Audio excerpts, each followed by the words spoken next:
What is going on, everybody? Welcome back to a long awaited episode of the GEEKS podcast. It's been a while. It's been a minute. It's been 1 week since you looked at me. Uh, what is going on? Welcome back. I know nobody's watching the stream yet because we haven't been live in a while, but here we are doing what we do best, trying to entertain you, the masses. This, and so I'm going to go ahead and share the link. I'm going to see who will come watch the show. Let people know that we are live.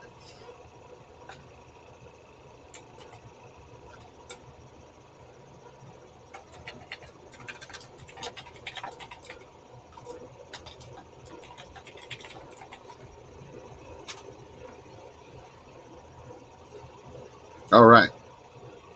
There we go. Ah, yes. We do have one person watching on the YouTubes. Welcome. It's been a while. Oh, wait. Let me get rid of that caption. No, it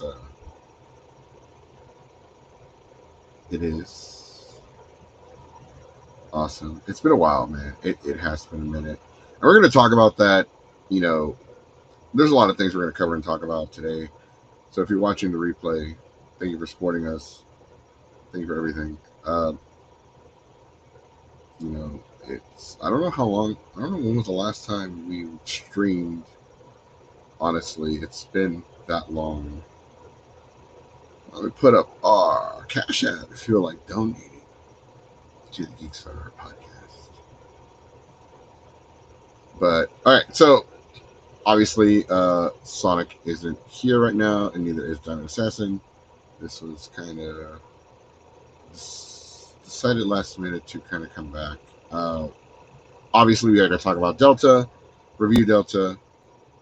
We want to talk about other things that have happened since we have been gone. And I have a lot of new followers on Instagram, so I will get to those eventually.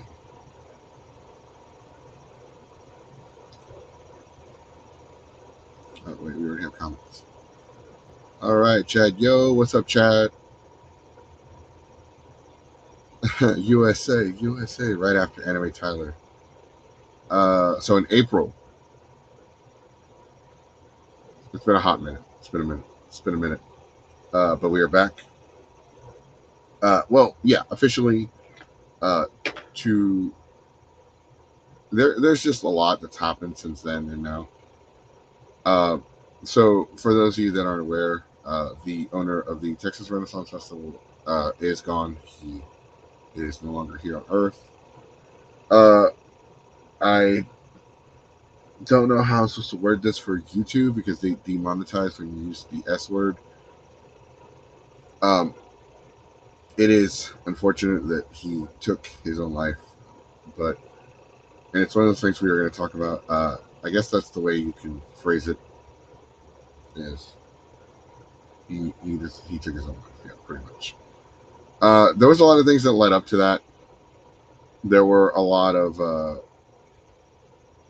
rumors. We got confirmation as to what had happened, what could have led up to it. You know, you never know what's going through people's minds when it comes to that kind of stuff. So we didn't want to speculate, but we know for sure what had. Well, not for sure, but we know what could have led up to it. We know the cause. We do know he took his own life. So there's that. Also, DreamCon happened while we were gone. Comic Palooza happened while we were gone. Etchi Expo Dallas happened while we were gone. Unfortunately, Anime Matsuri happened while we were gone. There's some interesting news I heard about them too. Some interesting things, some rumors going on about, and if they're true, then maybe there's hope for Anime Matsuri, and maybe the nightmare has finally come to an end. But like I said, it's one of those.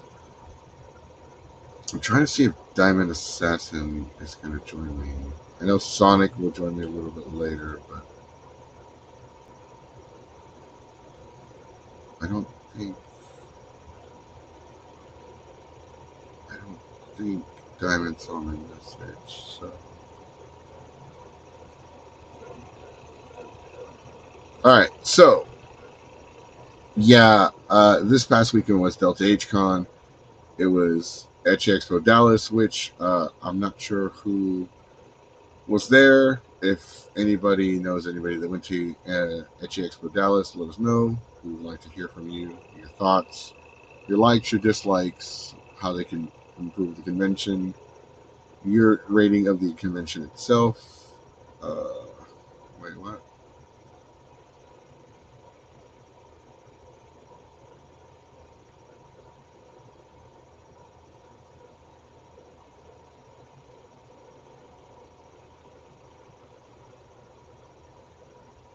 Yeah, that's actually. Oh, wow. Okay, so I've actually. I'm going through our Discord, and there's a lot that I have missed, and it's very alarming.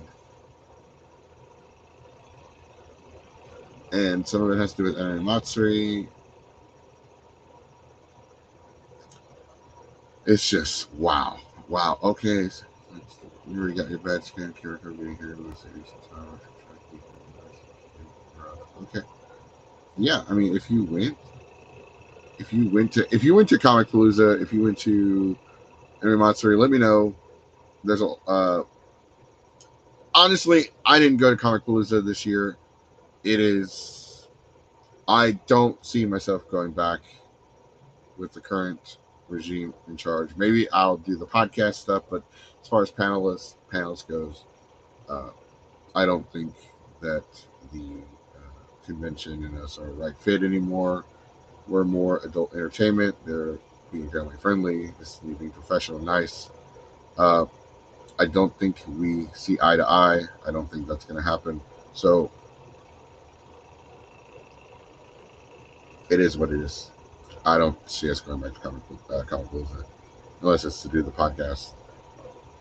We will do as far as DreamCon goes. DreamCon was amazing. DreamCon was perfect. DreamCon was like it was great. It was great. I mean, there were some fights at the con. I know people talked about one fight.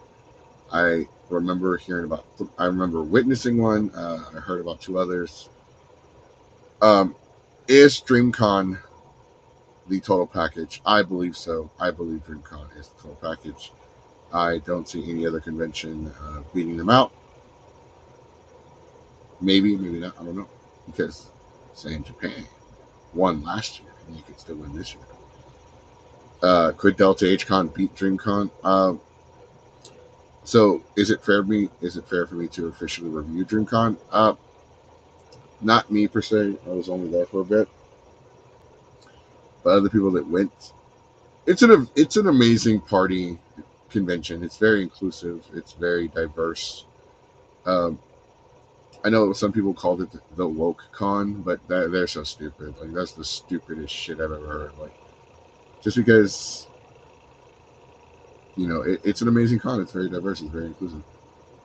Anyone went to the Mario Diddy pool party? The what? Wait, hold on, hold on. You don't just wait. What do you mean by Mario Diddy pool party?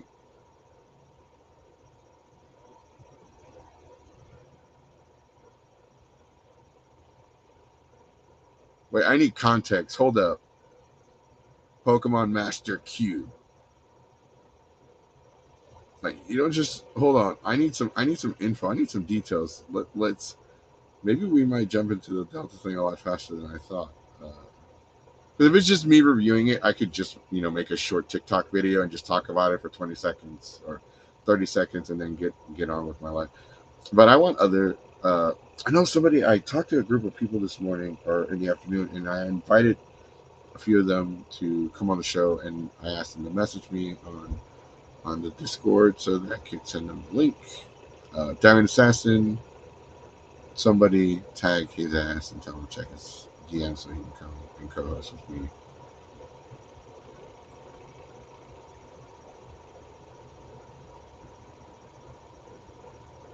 No, no, no. Yeah, I know.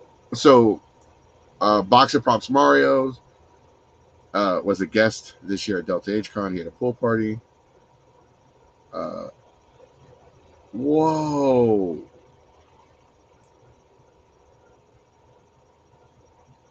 No way.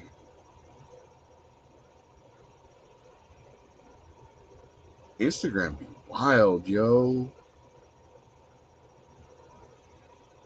I need like some info. Like, hold up, wait a minute, something ain't right.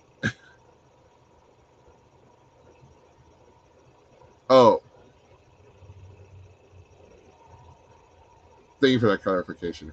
If I said anything like to refer to you as a man or male, I apologize. If I said the word dude, I call everyone dude. To me, that's universal. It doesn't matter if you're a man, woman, uh, or what. I call everyone dude.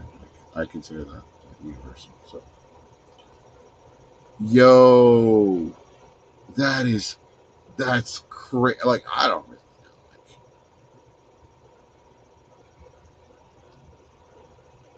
oh, okay. I see why the comment section. Okay. Okay, yeah, I'm kind of slow. That's crazy. Okay, so I've been out of the loop, right? Uh, you know, we're all dudes. I'm a dude. He's a dude. She's a dude. Cause we're all dudes. Say, I'm a dude. He's a dude. She's a dude. Cause we're all dudes. That's crazy though. Like I hadn't like I'm gonna be honest with you. Like I knew he had the Mario pool party thing, and like I don't really know where or I was that officially like an event of the con, or is that just something he put together on his own? And I think pool party events at conventions don't really, unless it's like Colossal Con or like IkiCon, they really don't go that well. Um, so like I didn't really know if it happened. Yeah, we're gonna have to. Yeah, we'll look into that. You definitely piqued my interest there. We'll see what we can find. It was his own event. Okay. Did I mean you don't have to talk about him, but did you want to come on the show and talk about the con? Join me so I'm not here all by myself talking like a jackass. It was on the Delta schedule. Was it? That's just kind of weird, like a pool party. I mean, I thought it was just his own thing. And he's kind of advertising it. Uh,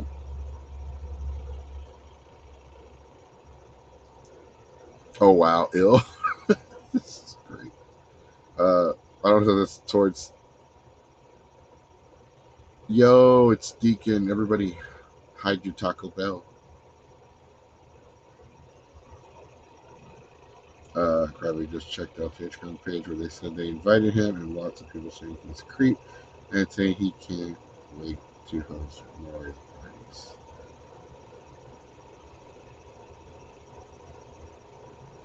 Where are you seeing this? Can you like send me a link? I need it. I need it. I need to see this. I love our community because you guys are like cyber sleuths. Y'all are detectives. Y'all get shit done, yo. Uh, was there some con drama this past weekend at Delta H Con? Yeah, there was some uh, stuff that happened. One particular event we were asked not to talk about. Um, so we're not gonna. If you don't, it's unfortunate. It's one of those things I can't talk about. Um, so I was sworn to not talk about it until we know whatever's going on, until they figure out what's happening. I honestly don't know either. They just mentioned something and they said there's some people involved and something's going on and yada yada yada. But we do know why the fire alarm went off Friday night at Delta HCon. I do have the information on that. And I wasn't told I couldn't talk about that, so I'll talk about that. Thank you. Wait, why do you want a link, Deacon? You weren't at Delta. Stellar. Is it Axel? AXL. Welcome. And you're commenting from Discord. Thank you for watching on Discord. Most of our viewers are on the YouTubes. We have one. You're our current only viewer on Discord. I mean, not Discord. You're not watching. Oh, I'm so stupid. Twitch. You're on Twitch. You're watching from Twitch, and then everyone else is watching uh, from. So I thank your girlfriend for telling you about us. Welcome to the show. Welcome to the shit show where we talk shit about everything and everybody, and we don't hold back. I usually have co-hosts, but they're not here today. One of them is not checking his mention. I already sent you the link. Oh, there it goes. About time. Sorry. Nah, it's fine. I sent it all late and shit, and it said you were doing other stuff. It said you were gooning.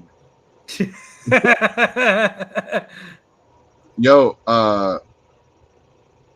are you seeing the comment section? Yes. Why? What happened? They're saying that when Boxer Props Mario was announced as a guest, people were commenting that he's a creep. Oh, Do you know who Boxer Props Mario is? I have no idea who that is, but No, I no. I I did hear his name circulating because I saw videos today. I think about it. Mm-hmm. Mm-hmm.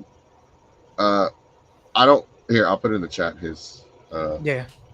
His full. I don't know if that's how you spell it or not. Yeah, I don't know that person. Yeah, not too like. So I know him. I've never had beef with him. We're cool. Hmm. We're buddies, right? Right. The whole creep thing. I don't know. Like there are a lot of people who come off way too strong, who Hmm. don't know how to talk to like the opposite sex or like the. I don't want to say the opposite sex because that just sounds so I don't know objectifying. When they talk to individuals of interest that they are pursuing, whether it be for fun or god damn, I can't even know. I don't know how to approach this, but I think it's just the way that you approach as a guy, as us, men as ourselves. I think some like for me, I know that if for some women, like when I'm talking to them, if I'm too nice to them, that kind of for them that feels like for whatever reason in their experiences, mm, they have like they feel like I have a motive, and the reason why I'm being nice is because I have a specific motive of why I'm being nice. well, So is a motive because the thing is there's a difference between a motive and a hidden motive. yeah, Does a motive always have to be a bad like a motive is just like a goal, right? At the end of the yeah, tunnel, it's a goal, right? What if your goal is to like just make someone genuinely happy or smile or just kind of like get to know them a little bit? It doesn't always have to be this negative outcome. I think there's a lot of right, words like the word consequence is considered negative, where the consequences is the results of one's actions. right, Like it could be good or bad. I think it's just that there's such a negative perspective of like certain words and the way they're presented that make people feel some kind of way. But going back to the subject, yeah, I mean, I don't know. So the one thing, like I said, I know him. I try not to like. The thing is, I'm always constantly busy, and I'm always trying to like to do things and stuff like that. Like this past uh, Saturday, right? I didn't have any hmm, panels, but we ended up running a impromptu panel right, because they had so Alex ran this Resident Evil panel, and he's hmm, getting used to running panels for the first time. So like he stood there and kind of like lectured the entire history of Resident Evil, but he only got to like the first game in 45 minutes, right, and it was a complete like detailed lecture. And I honestly hate those like I think he has like a great idea. He just didn't have a PowerPoint or anything ready to go, and he was just up there talking. And I have ADHD and I'm autistic, so like you're gonna lose me right real quick. right. And we kind of like the last 15 minutes, I kind of hijacked this panel, and and we were like engaged, like, hey, what's your favorite game? Like, what'd you think of the movies? Yada yada yada. So after that panel, uh, they were supposed to run a Japanese fashion and culture panel, but the guest of the con never showed the panel, so we ended up taking over. And I was talking about like hosting your own panel. We were talking about like, I don't know shit about Japan, but we want to go next year. Mm-hmm. That's the plan, and I kind of dropped that bomb right now, so we'll talk more about that later. Uh, and then we were talking about other things, like we were talking about like other we were talking at one point, we talked about Matsuri, and then I heard some things about Matsuri that we're going to talk about a little bit later on in the show. uh I mean, Yeah. there's like we've been gone for 3 months, right? And we have Yeah, 3 months worth of content. I was gonna ask you because I know you've been gone. I kind of wanted to do my own review and explain my experience on Comic Palooza. I didn't meet Deacon because I didn't know that this mother effer was gonna be over there. He Yeah, yeah, forgot to yeah, tell yeah. me. Yeah, we But can, I can, yeah, we can do that. We're gonna run a little bit longer today, and uh, yeah, you can definitely talk about it a little bit. We can review Deacon. Deacon's rap is like Deacon rap. I don't know. I give him a 3-star Yelp review. Kind of. He's nice, but I saw his hot dog when he wore the Power Ranger oh cosplay. god. Nah, I'm messing with you, Deacon. You're cool, bro. I tolerate you, bro. Uh, let's Please, look for at the the love of God, comments. wear a dancer's belt. Buy a dancer's No, we give him belt. we give him shit for that we'll never let it go. Like, Yeah.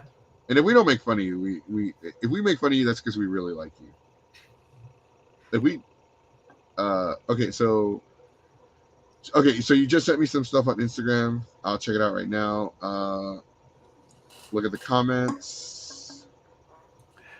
Okay. Oh, Sam's.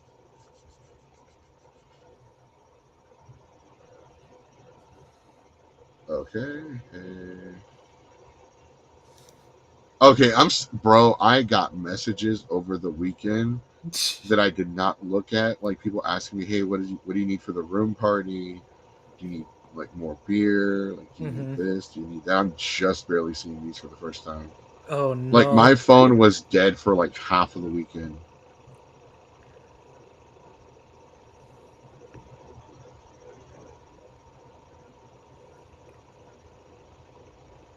I even missed a call from somebody. What, on Sunday? You were at the con, right? Or were you Yeah. doing something else? No, no, I was at the con. Oh, okay, okay. I know who this is. They were at the party, and they went to Galveston to work, and they wanted to come back to the con. So Mm, we gave them money for their Uber because it was like an $80 Uber. right. And now I'm broke.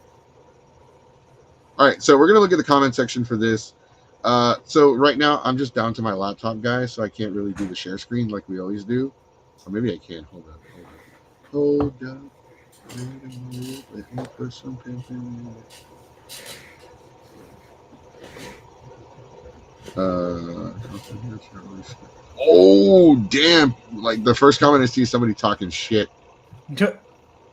Okay, maybe I can share this. Hold on. How do I? I don't have my dual monitors anymore. And I'll talk about why the podcast kind of went away for a while. We will, and it's not like nothing. Well, I kind of lost. Part of it had to do with me losing my job Okay. and pawning the laptop. I honestly, I don't blame you, dude. Like, I really don't blame you. Okay, so can we increase the size? Are you trying to enhance it or make it? Yeah, there you go. Can you see it better? Yeah, I can. I can see it. Oh, can we maximize this? Okay, yeah, There we you can go. maximize it. Okay. So this is the announcement for Box of Props. I can't wait to see. Can't wait to host some Mario parties. Cosplay guests, y'all are really scraping the bottom of the barrel. One reply says, power up cosplays. For real, this guy acts like he's a big shot cosplayer when he is a massive creep. Uses other is for him special social gain, and just to name a few things about him. Okay, not someone I'd invite as a guest, bro. It's toxic. This guy's a huge creep. among many other good things. Oh, yeesh, ouch. So, uh, how do I And stop and shitting? and this is the most is this that's the same person commenting, or is it multiple people commenting? It so let me pull up the post again. So one person. Okay, one, two. So it feels like it's three cosplayers. Hmm. Uh, let me see. I'm not gonna like expose them or anything. Like that's not really my thing. And I'm actually kind of pissed off because the voice actor of Agumon was there, and he. Oh my god, he did. So I ran into him in the elevator, and I was wearing a Superman shirt, and he called me Hmm. Clark Kent, and he did the voice of Agumon in the elevator. Oh, And that's sick. bro, like I was like, Your I got inner all child, excited and your shit. inner Yeah, child bro, came out. it was badass. Like that was the highlight of my weekend. I really don't know these. I lost the post. I tried clicking on the link and now it's not letting me go to it anymore. Hold on. Uh, Stupid computer. This is why I like two screens. Okay, so it's because I clicked on their profile. So uh, so the other cosplayer is another Mario cosplayer, and I Hmm. really don't know who they are. Uh, maybe they could elaborate if anybody knows Power Up cosplays. Maybe they could like kind of shed some light on that. I don't want to just talk about one person and just say this and that about them without the full context of the story. I know we have someone in the chat that kind of knows something about him. Maybe they could say something in the chat. I don't know. Uh, I mean, he was a guest this year at Delta HCon, and he hasn't been. He was a guest for like a couple other smaller conventions.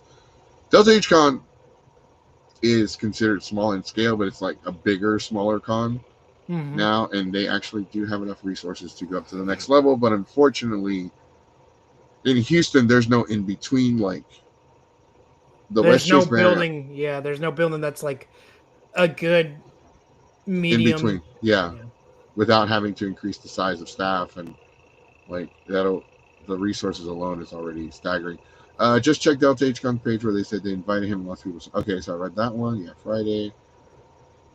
Okay, send me a link. Okay, I already read all these. Didn't realize you had a Twitch. Oh man, I'm so behind. I actually scrolled up. Yikes. That's another. Yo, what's up, Geek Cred Trivia? What's up, yo? I was here. Talking the show. Okay, oh yeah. Thank you. Oh, by Monster had lots of shit that happened. Really? So like, there was some stuff that we heard about Monster, and like I said, there's a lot we got to talk about in this show. Yep. Uh, PowerPoints are recommended for the first time panelists if you are on the spectrum or have ADD. Yeah, I have ADD. I have attention deficit disorders. I also have like the hyper disorder. So like PowerPoints are really great. Unfortunately for me though, I am able to go on a stage and kind of just talk and bullshit my way out of having to do a PowerPoint because I hate PowerPoints. I just don't have the patience for them, and I hate lecture panels. Hate lecture panels anyway. Where's my moolah? Oh no, El Chapo's in the chat. Money. Uh, Actually, It was really, dude. Saturday the party was great. Like it got slow at the party because people were going to like different panels, but like at 4 in the Hmm. morning, it was packed. It was packed. Like a lot of people I haven't seen in a long time. It was like a little family reunion. Hmm. Uh, there were only two people that we didn't see. Like obviously, one of them he passed off. He passed away last year in May. Hmm. Rummy. It's been 14 months since Rummy passed away. And Black Sonic, who was not at the con this year. Uh, You just didn't decide to go, I'm assuming. you forgot your charger. Wait. For me? Oh, yeah, I forgot my. Did I wait? Is that a question? It's a question. Did you you forgot your charger? Question mark. I did. I did not have my charger for my phone, and the only charger I have is in my car. And unfortunately, picking everybody up at the con. So I have an electric car. Hmm. So by the time I Oof. picked everyone up and got there, I had like 30 miles left. So I had to conserve all the electricity I could Oh yeah. just to make it to the next charger. And when I charged my phone in the car, it does drain the battery, and I didn't know how far the nearest charger was. Luckily, it was only like a mile away. Hmm. Uh, no offense, taken home. I've been knowing you for 4 years now. Bitch, you've known me longer than that. You have known me way long. We met before the pandemic, you sack of crap. I don't. Shut up. I don't owe you money. Damn it. Yells me a GameCube. No, bullshit. Do I? He owns my GameCube. Oh my god. They're coming out of the woodworks. Yeah, hey, what up, Definitive Studios? Help me, bro. They're coming at me. We're supposed to be talking about Delta, not who I owe what. My man don't have a job. He broke right now. Cut him some slack. I know, right? I ain't got no job. I'm Ubering people. I'm Ubering the drunks home, and they don't tip. They don't tip. And I'm gonna do another show. Like we're gonna replace the Wednesday show with like Uber stories because a lot of shit happens, bro. It is insane here. Oh god. Yeah, no, like I don't know. Like there was some drama, and unfortunately, there was some drama. Like originally, like Friday morning around one of the guests, I guess Hmm. Box Props Mario, but it wasn't like big time drama. Like I heard briefly about it, and I was just like, maybe there was like one person that was being a douche to him, and Hmm. like he had like issues with that, which anyone would. I mean, who the fuck is going to tolerate that shit? Yeah. And like honestly, like when it comes to Box of Props Mario, I have never had issues with them. They've never. I've heard things here and there, but like you hear. I heard a rumor once that I went to jail during a Yeah. con. They were telling like, "Hey, yeah, Jesse went to jail," and I'm like sitting there in a hoodie. Oh, Yeah. like what? For what did I go to jail for? And like, I want to hear the story. I want Like to know. I want to know. Like, I why don't did I? remember. I don't remember, but I want to know. When did I go to? Like, why did I go and when did I go? Oh you yeah, you should have been like, does Jesse know that he went to jail? right. Oh, also, guys, y'all need to give Bry a hand. Today's episode is actually sponsored by Bry guy.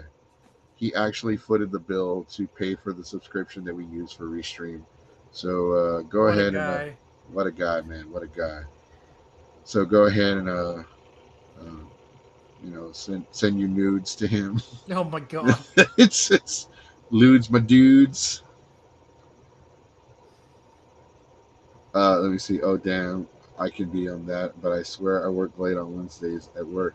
That'd be if you can, yeah, that'd be great.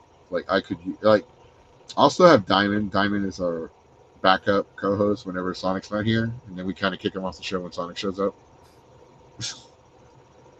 uh, welcome. Make sure to hit the like button. Yes, by the way, if you haven't already, make sure you hit the like button.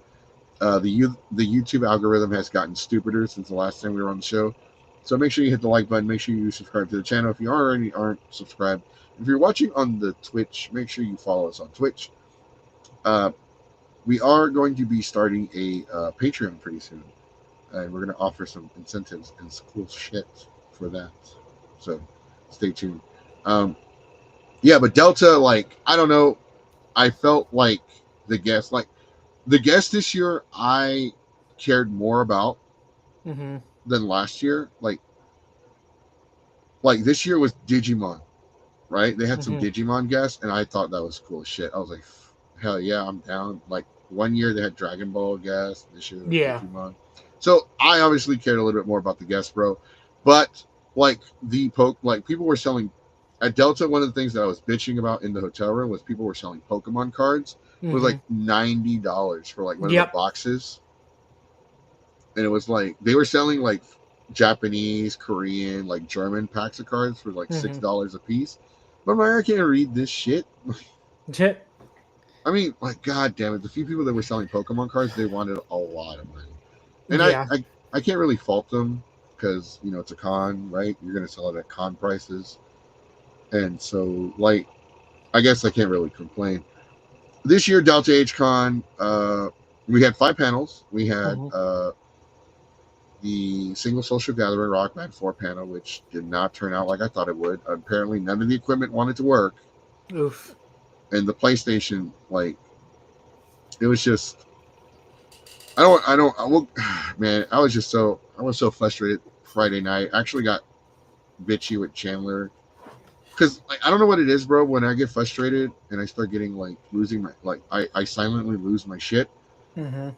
and when people constantly talk, and it feels like it's right in my ear. It actually Mhm. irritates the shit out of me, and so like, but me and John are cool. Like we didn't have any, I didn't like yell at him or You didn't anything. I blow don't on him. really like. Yeah. No, I don't do that. I'll just get annoyed. I'll just tell myself, shut the fuck up, shut the fuck up, shut the fuck up. And we did karaoke Friday night. We did we had terrible fan fiction was great.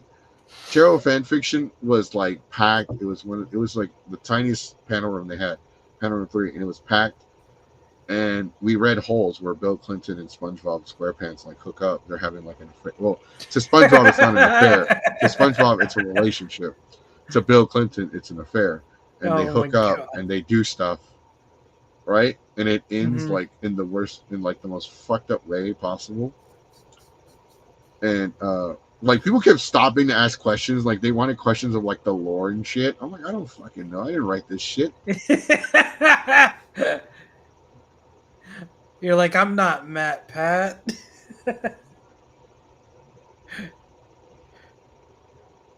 Okay, yeah. For 80, I didn't have more money to spend. Yeah, I mean, I was gonna buy it. I still would have bought it for 90, but honestly, I just didn't have the money. Like, we didn't have the money to restart the app for this, but Bright Guy took care of that. Bright Guy. Does anybody have anything? I mean, other than like the few comments, which is only like 3 people that protested Box of Props Mario. I don't think anybody else had any issues. He was briefly at the hotel room party, but he left. I think he just came by to say hi. He wasn't in the room very long, Mhm. um, so I didn't really get to interact with him. I interacted with him at the con floor, Mhm. but I was kind of like preoccupied doing other things. So I was cosplaying Macho Man, Yeah. and like Delta H Con's a younger people's convention. Like you see a lot more kids, a lot of younger adults. So like Yep. the younger audience then obviously didn't know who I was. A lot of the older adults didn't know who I was. Um, oh, the cosplay contest. We will talk about that, by the way. Thank you for somebody for reminding me. There was some controversy with the cosplay competition, What or at the heck? least not controversy. I'm sorry. There was some like complaints, if you Oh, it was will. more like in drama than like big something big happened. It's one of those.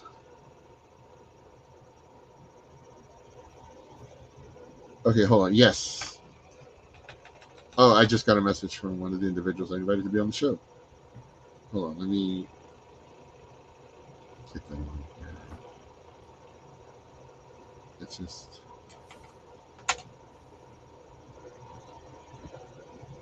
Okay, I was legitimately waiting for them to answer. Uh, they're in the Discord too. Like when I met them, so I go to share playing music festival around the world. Damn. So I'm kind of confused by this comment. Oh boy, and I thought Delta H Con had standards. Why did he say that comment? What is that reflected towards? Oh, this? Yeah, we can talk about this. Okay. Man, you guys are like so quick to this shit. I can't keep up with y'all. Drama. It's like, but you got to do it like the Sega chime. Sega. It's like, Ga. drama. Ga. All right. The cosplay. I read that as Coldplay. I'm still thinking about that stupid concert. Bro, I've been seeing videos of The that shit amount of all memes fucking is weekend. just And like it's so you're fucking great. and someone pointed out, I was like, they could have gotten away with it and it could have been dealt privately if they acted like normal, because they were gonna find out eventually. Yeah, they're But stupid. because they reacted, they got screwed over. All right, we got a guest on here introducing for the first time on the show, at least as a guest on the show, Whoop. Little Squid Prince. Hello. Hello. Welcome. Hi. So, like, we were just talking about some of the people in the comment section were not very fond of one of the guests of the convention. I don't know if Oh. you know about them. They go by Box of Props Mario. Yes. I don't really know too much about him. I've heard some things, but that's just all it was. It was just like things I've heard about. Mm-hmm. I've seen him at this convention as long as I've been going, so it's like I don't know. It was cool to see him as a guest, but I heard there was some controversy, but I'm not like not to me personally, so I'm not sure like what I can say about it. No, I get that because Yeah. it's like when it comes to like rumors and bullshit, like it's always like some crazy crap, like someone died this weekend, Yeah.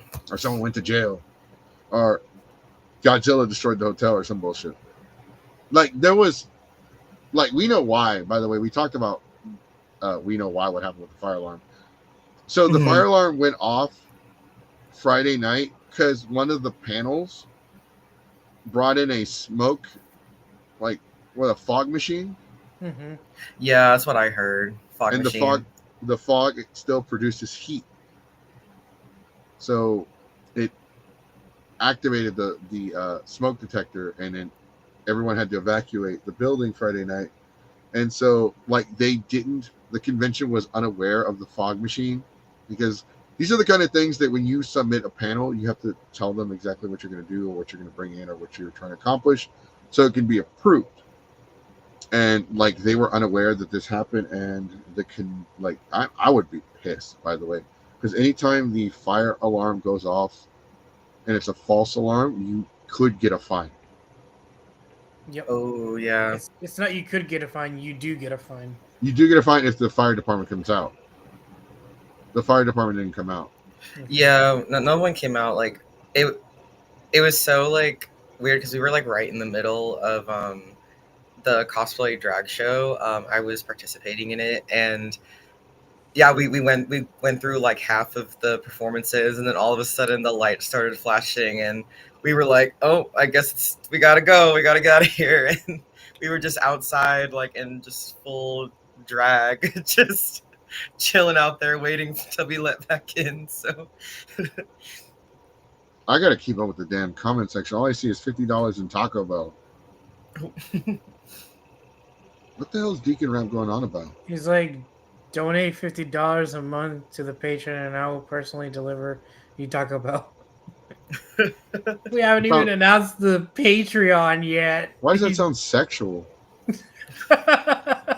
Deliver you my like donate to the Patreon and I'll deliver all the meats. And then he wears like an Arby's uniform. So yeah, no, we spoke briefly earlier today in the afternoon. Yeah. Thank you for agreeing to come on and to share your thoughts about the show.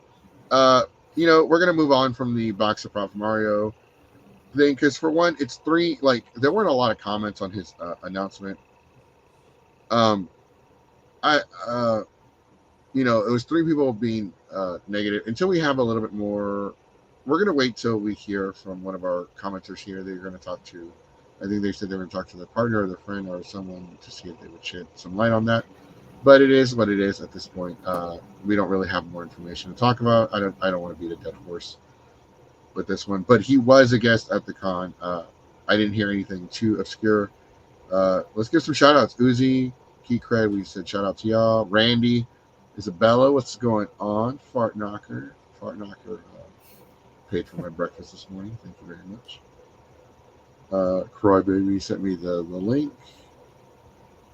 Serenity, it's been a while. Like as soon as we mentioned drama, she thought that. She said drama.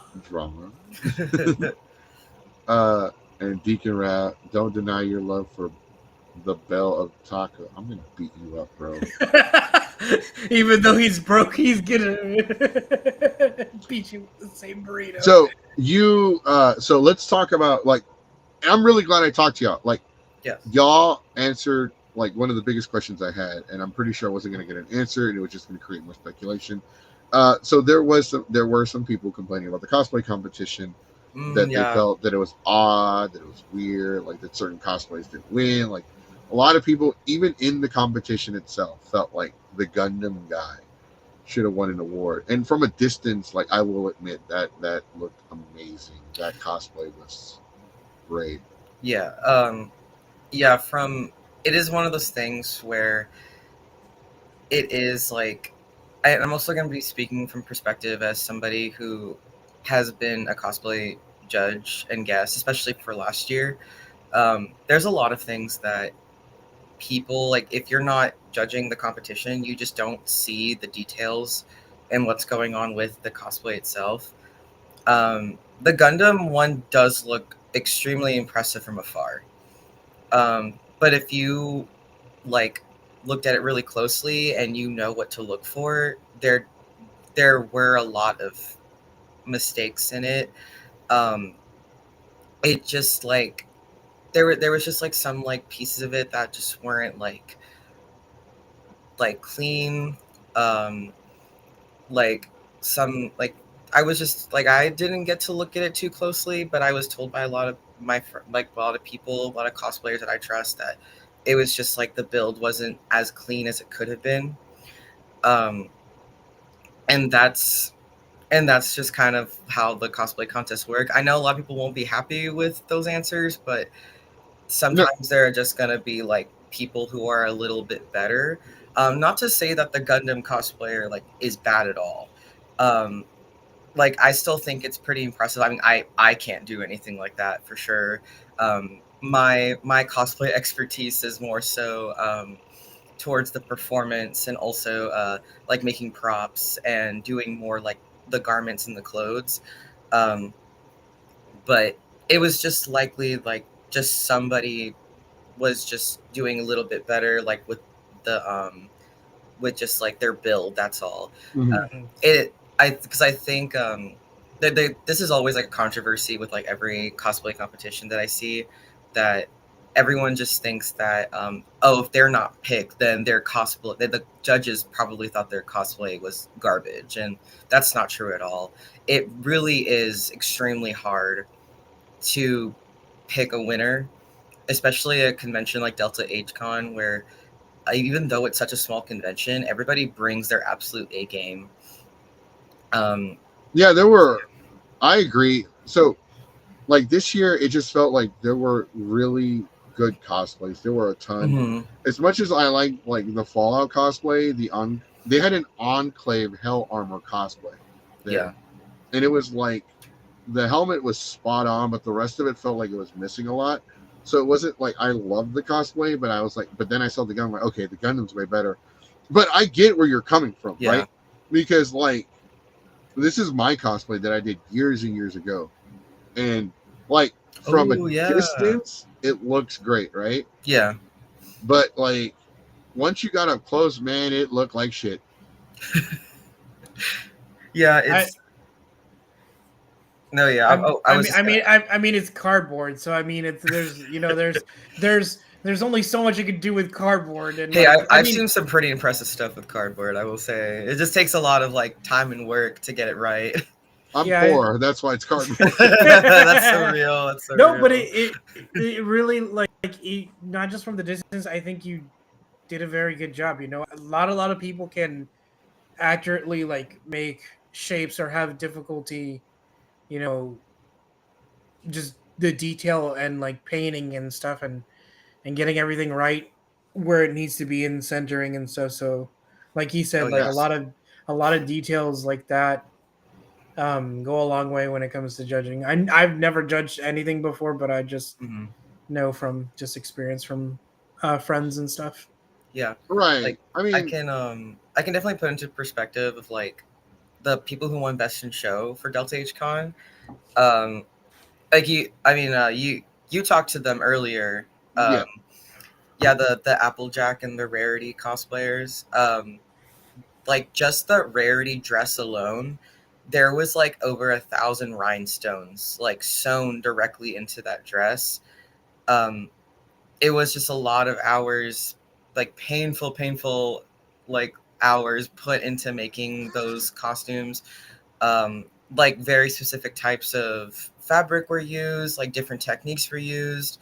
Um, and again, it's just things that like if unless you're a judge and you know what to look for and you look really closely at the cosplay, then you just like of course it's gonna look like, oh, that doesn't look as impressive as this giant mech made out of foam that somebody built.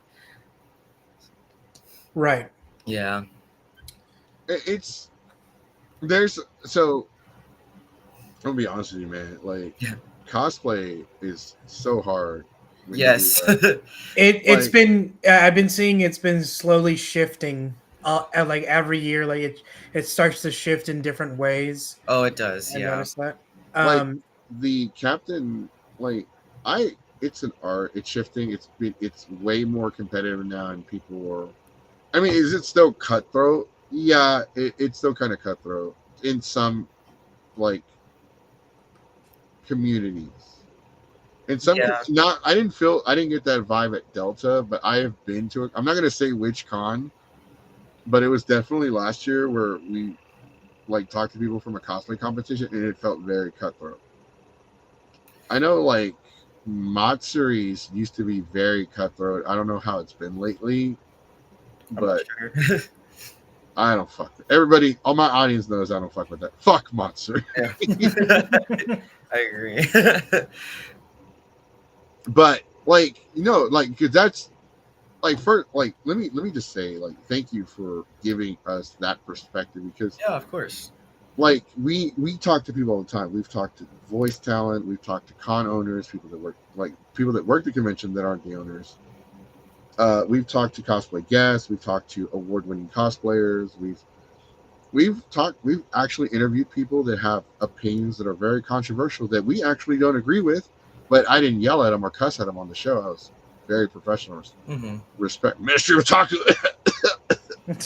Oh, uh, so, uh, did we actually review Piney Woods Comic Con? What the hell? Anyways, sorry, got off track. sure. So like, yeah, that was one of the things that people were talking about this past weekend. Like, oh, it just felt off. Like, blah blah blah. Like, I won a judge's award, but I felt like this person should have won this, and this person should have won that. And it's like you put it like right from a distance, it looks great, and then you're up close, and you're like, oh, did you forget to wear your dancer's belt, Deacon?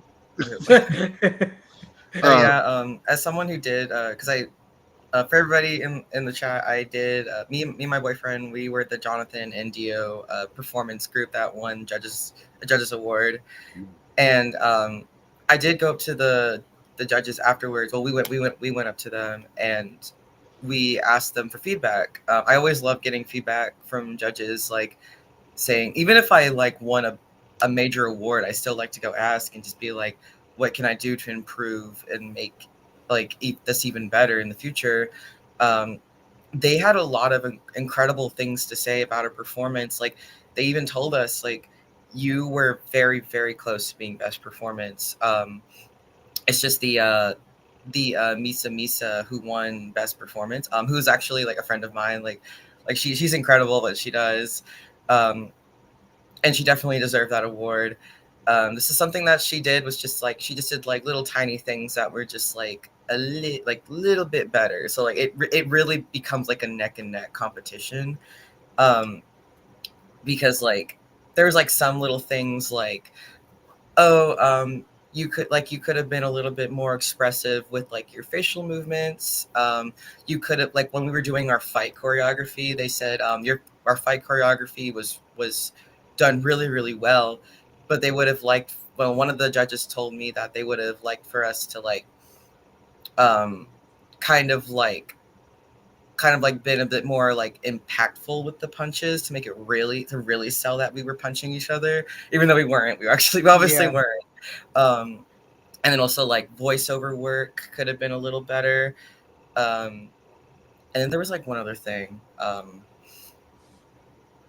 There was and then there was also like the subject of like the tempo of like our performance.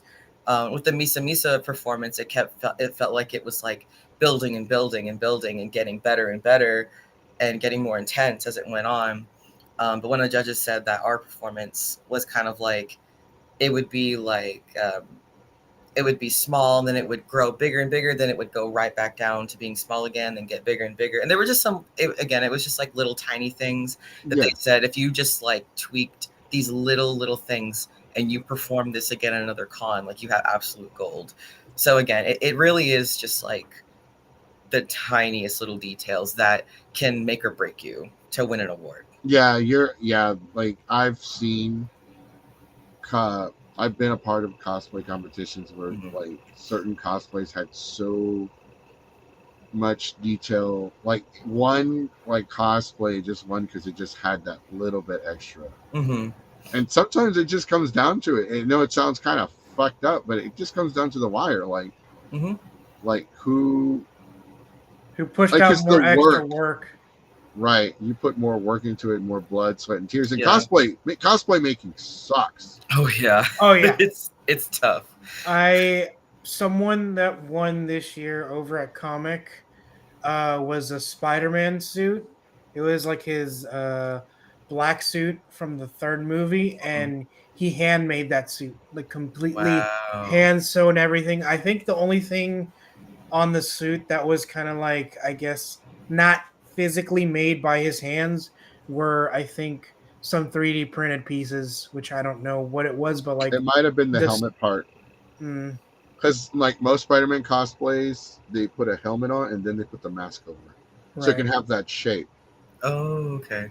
So because if you just put it over your face, you look like you're about to rob a corner store. Yeah, your hair like makes it all bumpy. Yeah, your face and your hair makes it all bumpy. Where instead of like in the movies where it's all flat. Yeah. So I could see like that piece and like a couple other pieces, maybe like some web shooters being like 3D printed. But like yeah, no cosplay. Like I made Captain Mexico. It took me 3 weeks just to make the armor, and like it didn't come out as great as I had hoped it would because I had to use tactical. I had to use a tactical vest where I could slide bulletproof the plates in there so it can become bulletproof, and that's for a whole different reason I won't get into right now. But it had something to do with how things used to be. I went to there's another event that I went to, and there was this racist dude who threatened to shoot me because he didn't like the fact that I was dressed up as Mexico. So ever since then, whenever I wear the Mexican cosplay, I have a vest underneath it that has plates, just in case. Just in case. That's also one of the reasons why I stopped doing the Mexico cosplay. Man, it sucks that we live in a country that you have to feel like you need to do that, you know? I know people have told me, like, you know, you should have stopped doing it. You should have kept doing it. For one, the cosplay fell apart. Two, like... You would have to redo it either way since you said it would fall apart. And then I feel like also you would get different kind of attention instead of having the attention be on the costume itself and how good you did on making it instead of it being a cultural thing. Right, I'm trying to avoid the controversy of that, with the controversy that cosplay brings in certain communities. Not everyone likes it. Do I wish? I wish that I still had the shield, so I could have gone to No King's Day in it and been a part of that. but it is what it is. We're not going to get into the political aspect of it. Mhm. Uh, I mean, overall, Delta started Friday, and correct me if I'm wrong. I want to get your feel because you were there. Mhm. Um, um, did it feel like Friday had more people than Saturday? Um, I think at certain, I actually feel like Saturday may have had more people. Um, I think at certain points, I actually do think at certain points Saturday may have died down a little bit. Maybe like towards the end. Mm-hmm. But I think it had more people like during the day. Okay, yeah, I Yeah. agree. Like some people were saying that Saturday felt like less attendance, but it felt like that way at night. Like at night, Yeah. Delta definitely had much more going on at night this year than they have in Mm-hmm. previous years. And so whenever you have more, when you're more diverse, you have more things to do, it's going to spread that crowd thinner for Yeah. other events because our Friday show was more packed than our Saturday show, which I don't have problems with anyway because it's karaoke, right? And Mm-hmm. karaoke is meant for you to go hang out, sing, and be, drink if you're going to drink. If you're 21 and up, drink. You know, there wasn't a lot of significant con drama this year. Actually, like there was for me personally in our group and everyone we knew, there was no drama whatsoever. There might have been some here and there, but like I really enjoyed Delta this year. Yeah. Like Actually, good. I was gonna say, even though like it did feel like attendance was a little smaller than it was last year, Mm-hmm. like and even though like it may have felt like the nighttime wasn't as much as it usually is, like I still think like it was still a really fun time. Right. Yeah, like a lot of people were still like giving the vibes for sure. It was It, yeah, it was it still was great. crazy. Like our room party ran until like 6 in the morning. Oh Oh Lord. wow. Like I was like, "Come on, security, where are you? Kick us out! Kick I us out want to already. sleep. I want to go to sleep." No, it ran pretty late. Friday, Saturday. It did so. Attendance wise, yes. Did Delta feel like there were more people at it last year than this year? Yes. Unfortunately, it did feel like there were less people attending this year's show than some volunteers have said some negative things about Delta. I know I saw that one screenshot y'all shared. Uh, and we'll go over it and we'll give our thoughts on it. But other than that, I haven't really heard anything. I because I talked to some of the volunteers, but they're regulars and they enjoy going. And it's Delta has a lot of the same volunteers every year. So I mean, if the same people are willing to come back year to year, year after year, they got to be doing something right. I'm definitely not gonna get you know like I was texting somebody that was supposed to come hang out with us this weekend, and they started giving me an attitude,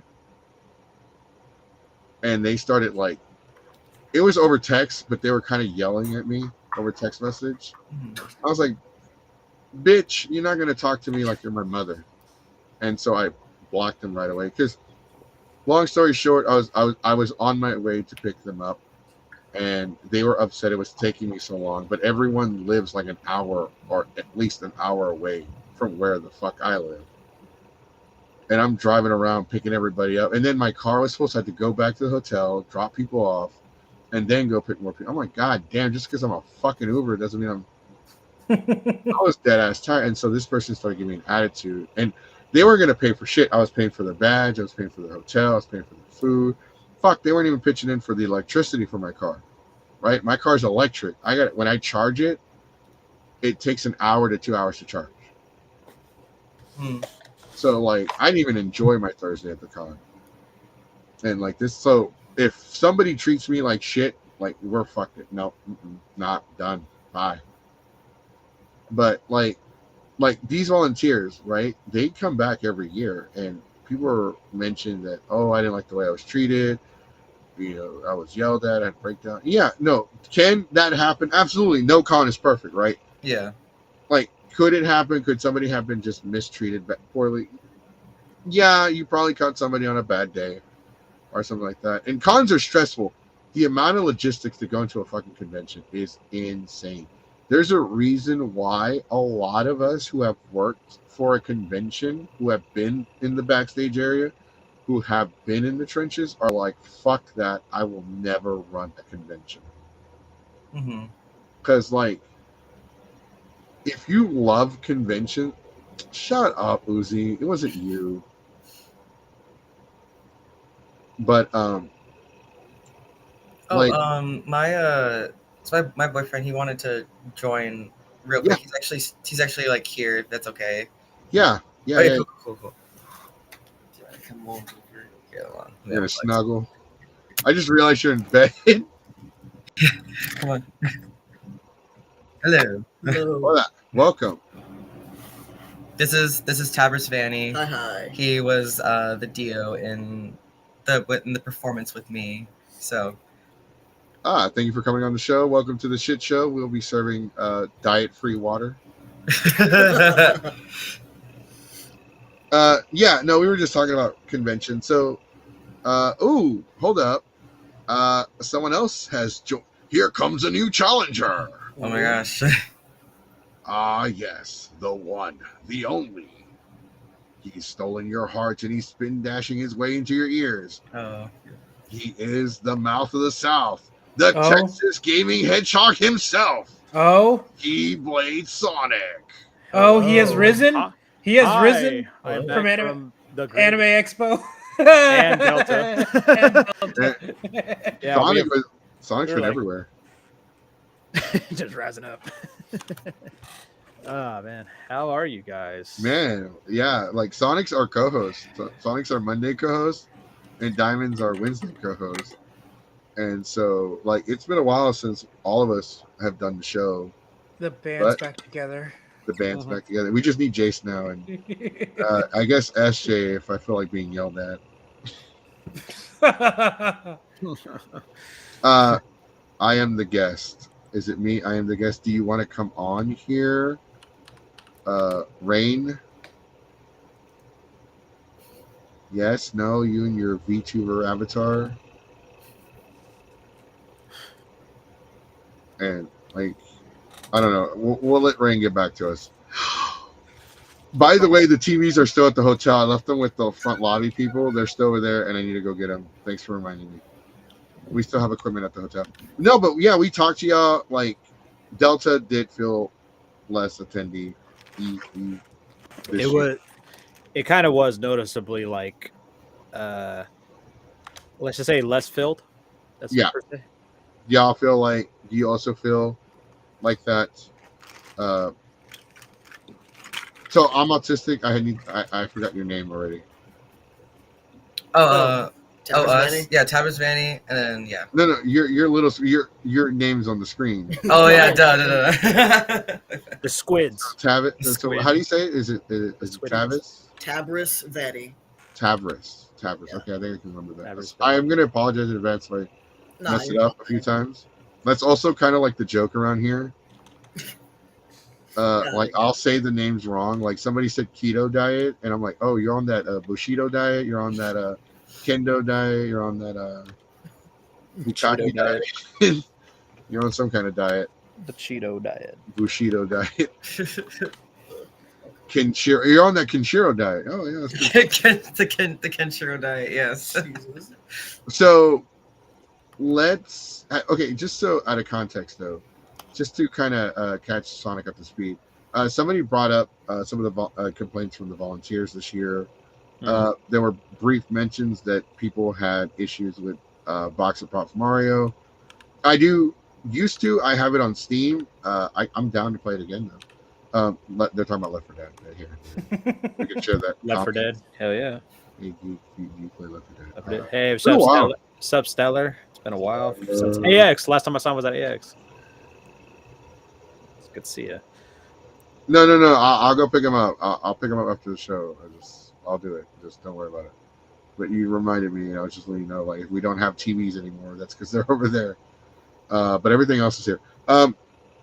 Yeah. So just kind of, they were talking about boxer props, and some people had issues with boxer props being there as a guest, as a cosplay guest. Unfortunately, like a certain rumor and innuendo about,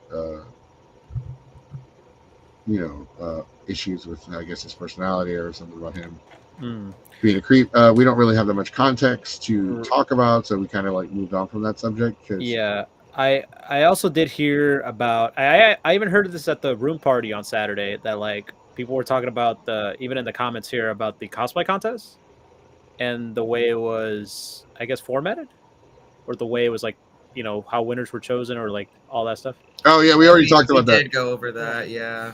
They were in the contest. Yes. And they've been judges before at. Okay. Yeah, I have. Yeah. Well, not this year, but like, I guess Past. previous ones. Yeah. Yeah. And they kind of went over like the logistics of it, and they actually like, so as I was a guest once, and they actually have a good point, right? Because they're like, Sonic was at the party too, right? Remember, I don't know if I remember telling y'all that people were like talking about it at our party, and they were like bringing up like, oh yeah, the Gundam guy should have won this. Yeah, that was the thing I was talking about, and it's like for me, that was the cosplay that stood out to me, was the giant Gundam, and also with basically the Gundam pair. And I thought, oh man, these guys are gonna be a shoo-in to win the contest or something like that. But obviously, I don't know who the won. I wasn't at the contest, so I really couldn't tell. But from my perspective, from the audience perspective, I thought, hey, the Gundam people would have won, or like an easy contender. They went over like the fact that, and like, it's kind of like my Megazord cosplay. Like, up from a distance, it looks great, but once you get up close to it, like, yeesh, it's held together with gum and duct tape and safety pins and dreams and prayers.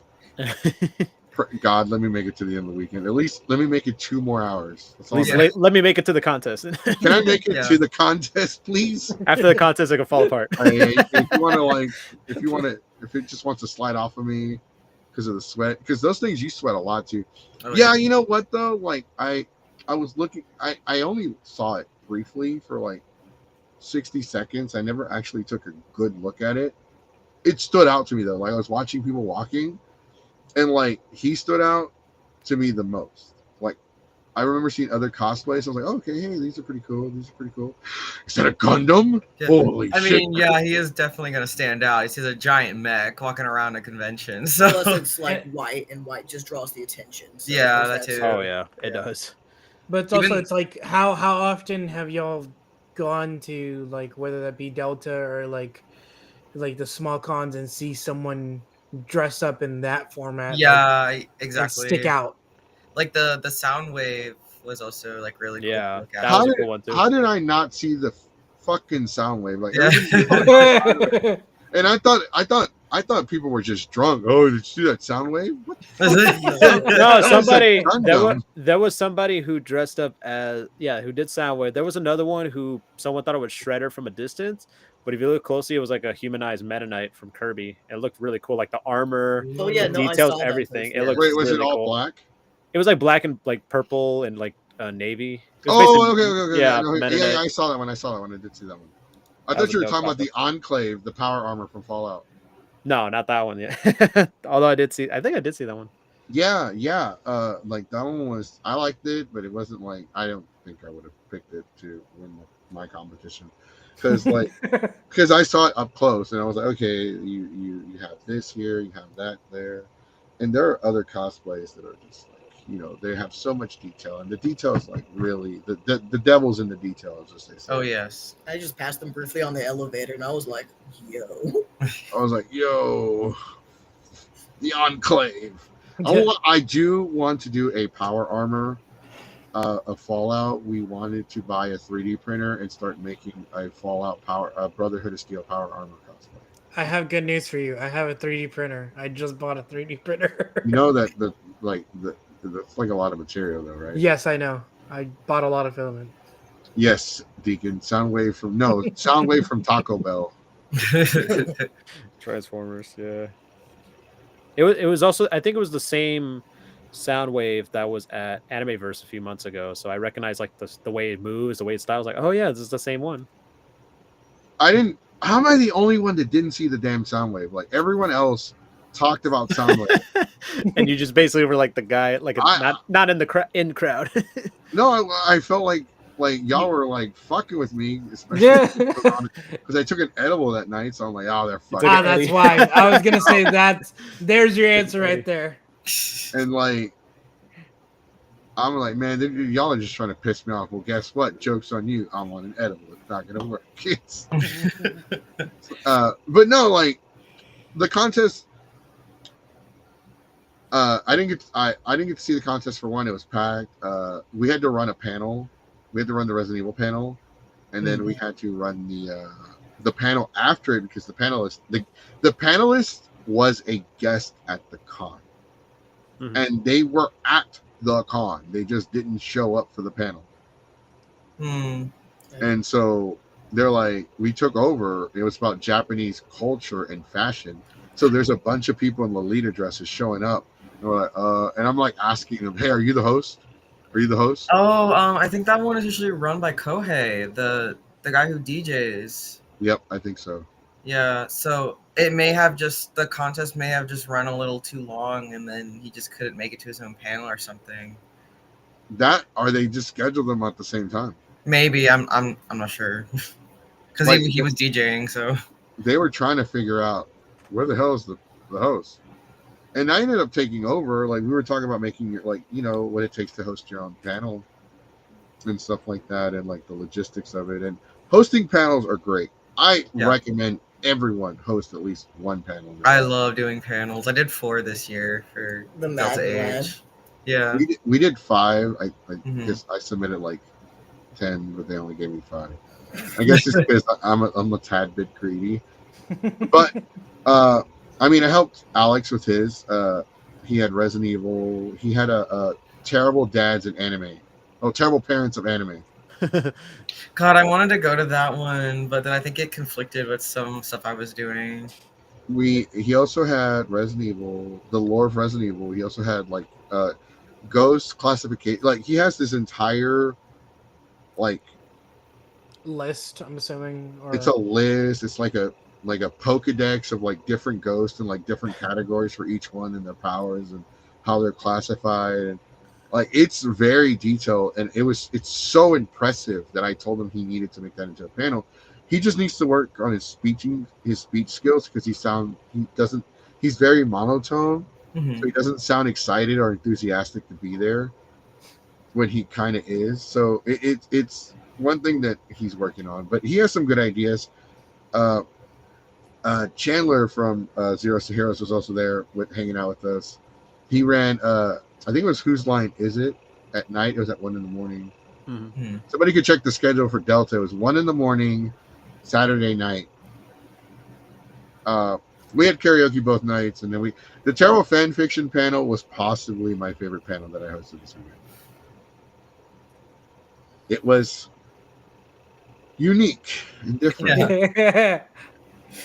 And people kept asking.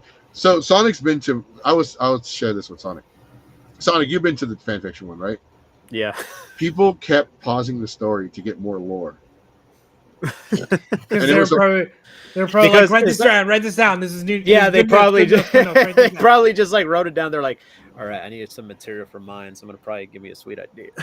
Right, and we were reading Holes, where Holes is the Bill Clinton SpongeBob one.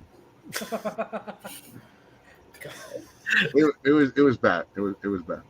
And it already sounds bad enough just saying Bill Clinton and SpongeBob. And well, you're like, they described his junk as his wee during the story. So, oh God.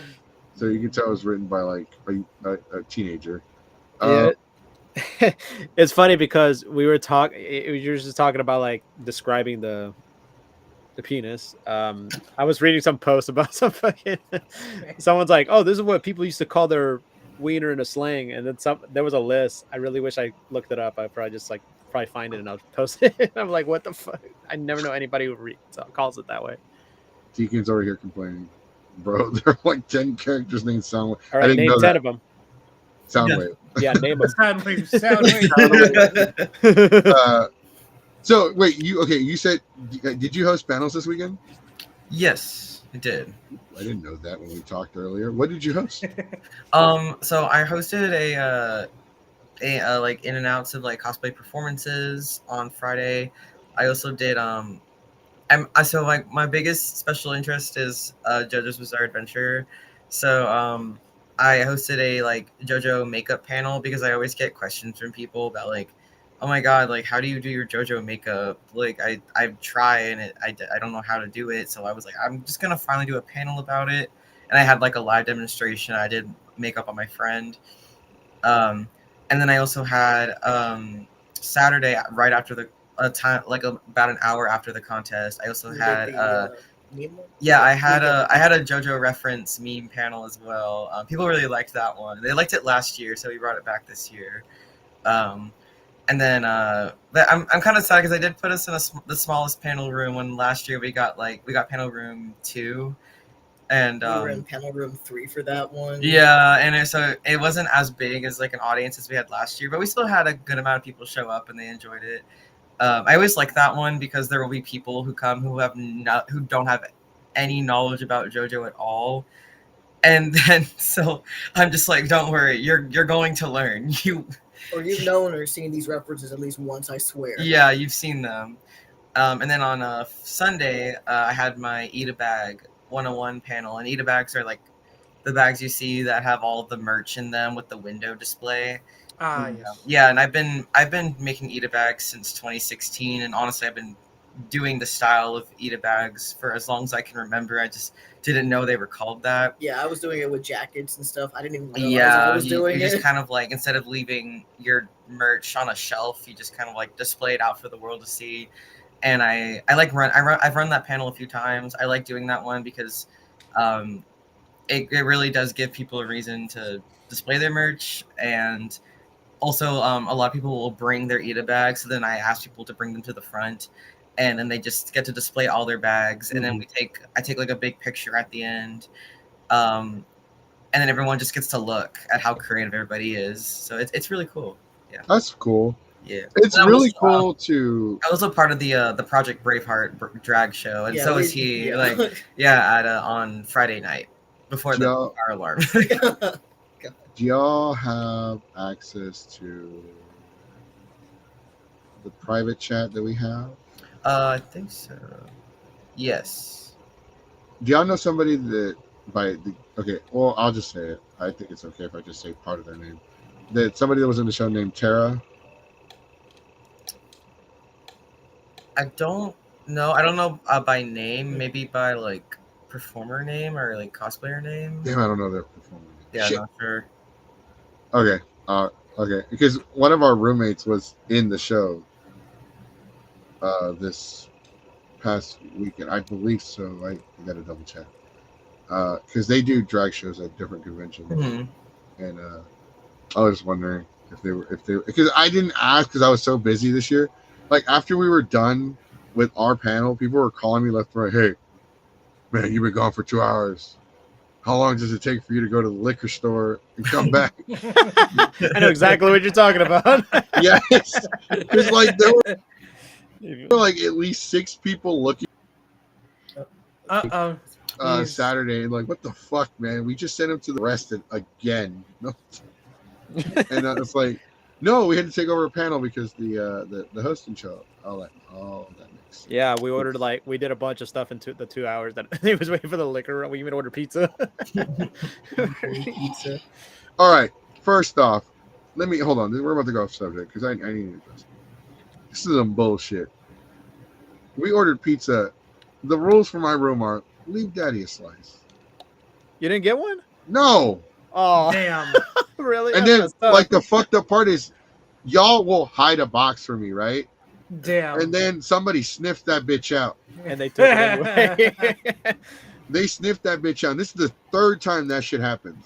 Yeah, it wasn't. And also, it was funny because it wasn't just because I know when we were up in your room, we saw like a little Caesar's box. And then meanwhile, we brought like a bunch of Domino's boxes. So I'm like, okay, right, yeah. And then the worst part is somebody went in my room. Yeah. They went into my fucking master bedroom of the suite, right? Yeah. And they fucking took my gancitos. Oh, Like, bro, I had been looking forward to those. that's criminal. And like, I was thinking about them, like, Gancitos, and they're gone. The box is fucking empty. You left the wrappers. You left the wrappers in the drawer. You could have thrown the fucking wrappers away. Dang, disrespectful. That I know is it's disrespectful. I'm That like, is such disrespect. I was like, fuck. I almost left. I almost left back to Mexico. I was like, fuck this. Some bullshit, man. Fucking Gancitos.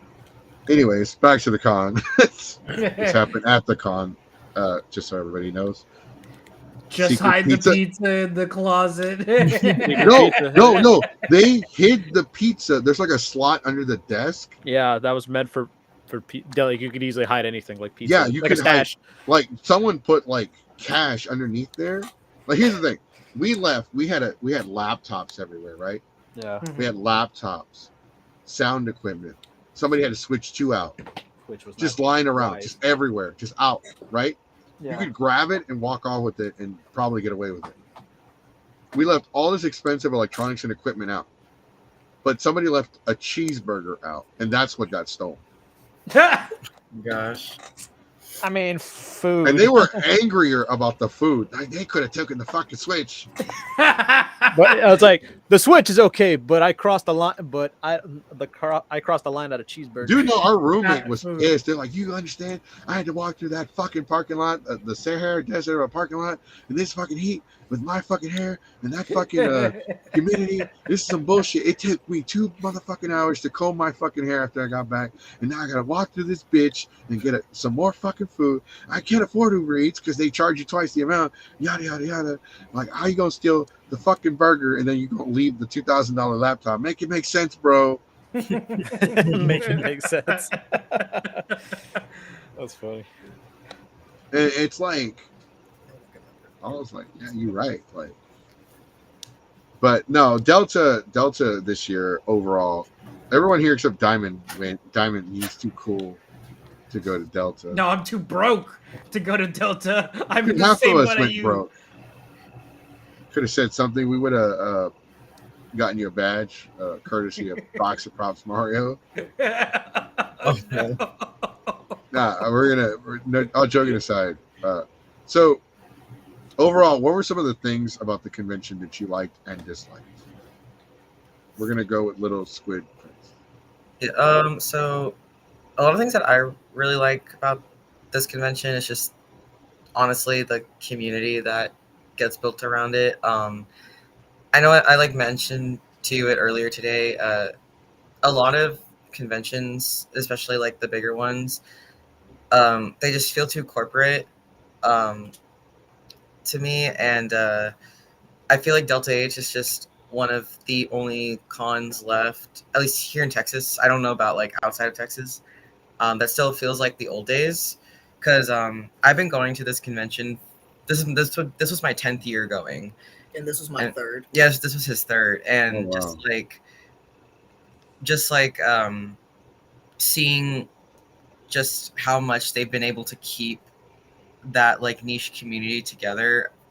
Because it is a small convention. I've had heard people say like, "Oh man, is it ever gonna grow?" And it's like, no. I mean, I don't think I don't think she wants it to. I think she wants to keep it like this small convention that when you go after you go to the big one, it's like, okay, well, I want like a breather. I want a nicer, just like a more calmer scene, and that's what Delta H is for. And I really like that it's even though it's small, there's still a lot to do. So can I add to that? Because we Yeah. actually did talk about that earlier. Oh yes, So we've interviewed Sarah. yeah, We talked about it. We've talked to other showrunners, and they gave their thoughts. So the West Chase Marriott is the biggest venue there for a convention that size. And if you upgrade from that, you're going to like a Acon scale convention. oh yeah, There's like in Houston, there is no in between. yeah. You're the small con, or now you're a big con. There's no medium.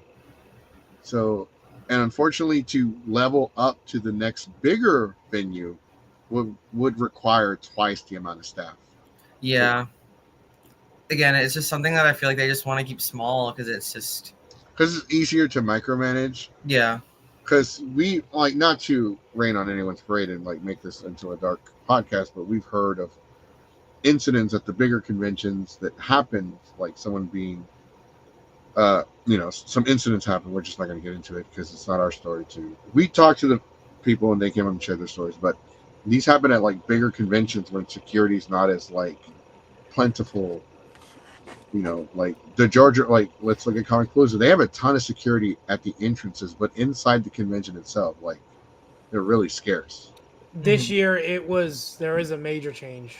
I can. Why did they testify watch the to. show and hear what happened? No, I think it was because of DreamCon, because they hosted DreamCon over there, and probably certain things probably happened there, which I didn't go to DreamCon, so I wouldn't know. But DreamCon was great. I don't like they. I think. Okay, was there a couple fights at DreamCon? Yeah, but there are fights at every con.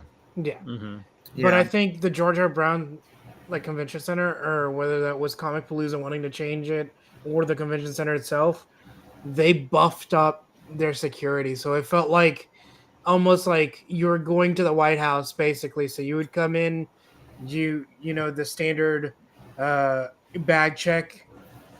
They would tell you, instead of normally the bag check, they would be like, just go through the detector, and if they needed to, if the alarm went off, they would check your bag. All right, come here to the table, open up your backpack or whatever, and they would check it, and then you were fine.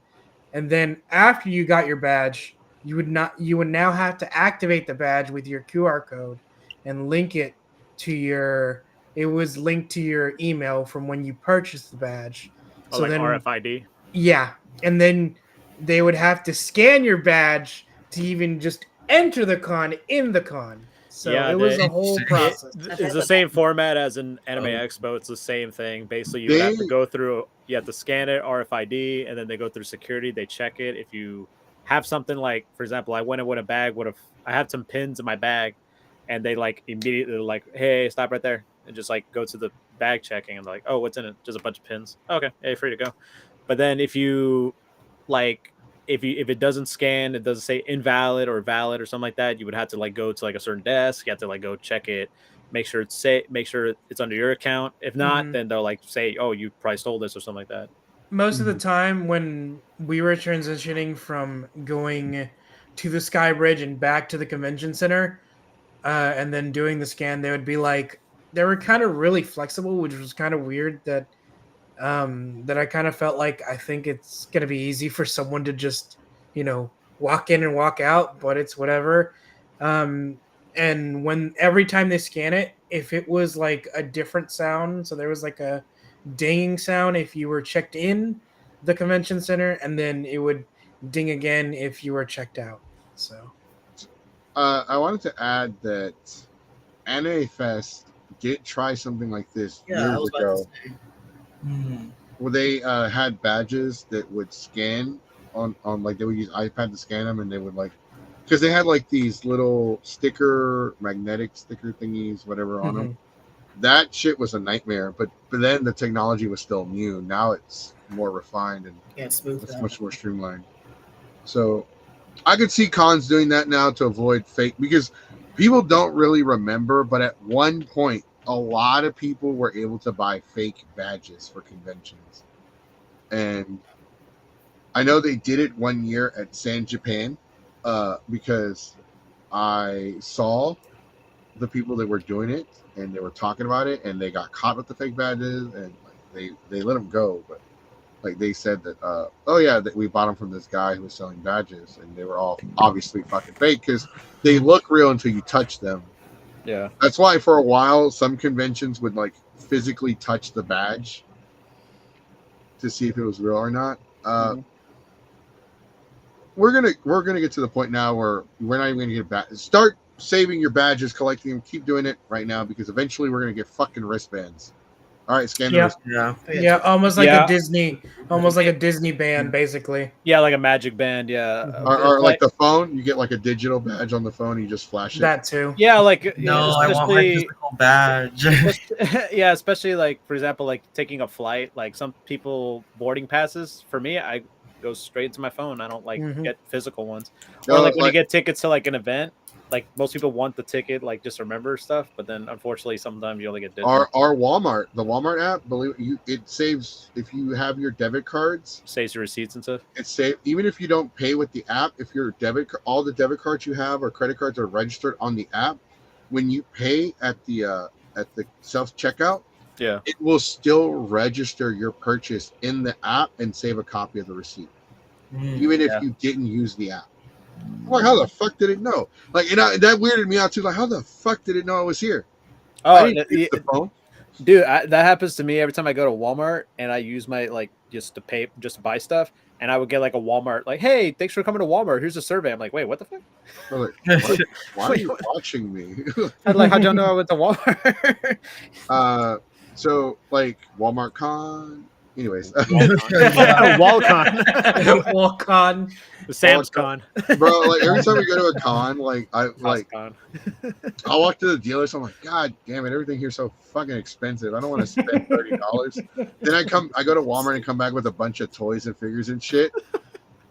How much you spend at Walmart? I spent like $200. I went to Ollie's. I bought a bunch of figurines and stuff. Like no, like it'll be like this. Like, hey, I went to Walmart and I found Dominic Mysterio. Not So even on the clearance item. Damn. Yeah, like I bought 4 of them. Yeah, it's like I bought this Ultimate Bray, you know. Yeah. Like I'll buy one to keep in the box and one to keep in the box, one to open. And people are like, "Why do you keep them in the box?" Like some of them, I don't keep them in the box on purpose. It's because I don't have space. Oh, off topic, Sonic. I forgot to mention this to you. What? And then we'll go back to Delta. Just give me 1 second. Oh, you got that? Oh, that's sick. Dude, I've been looking for this for 4 months. Damn. Dude, I'm surprised I have it. Did you get it at Walmart? Yeah, I got it at Walmart. Okay.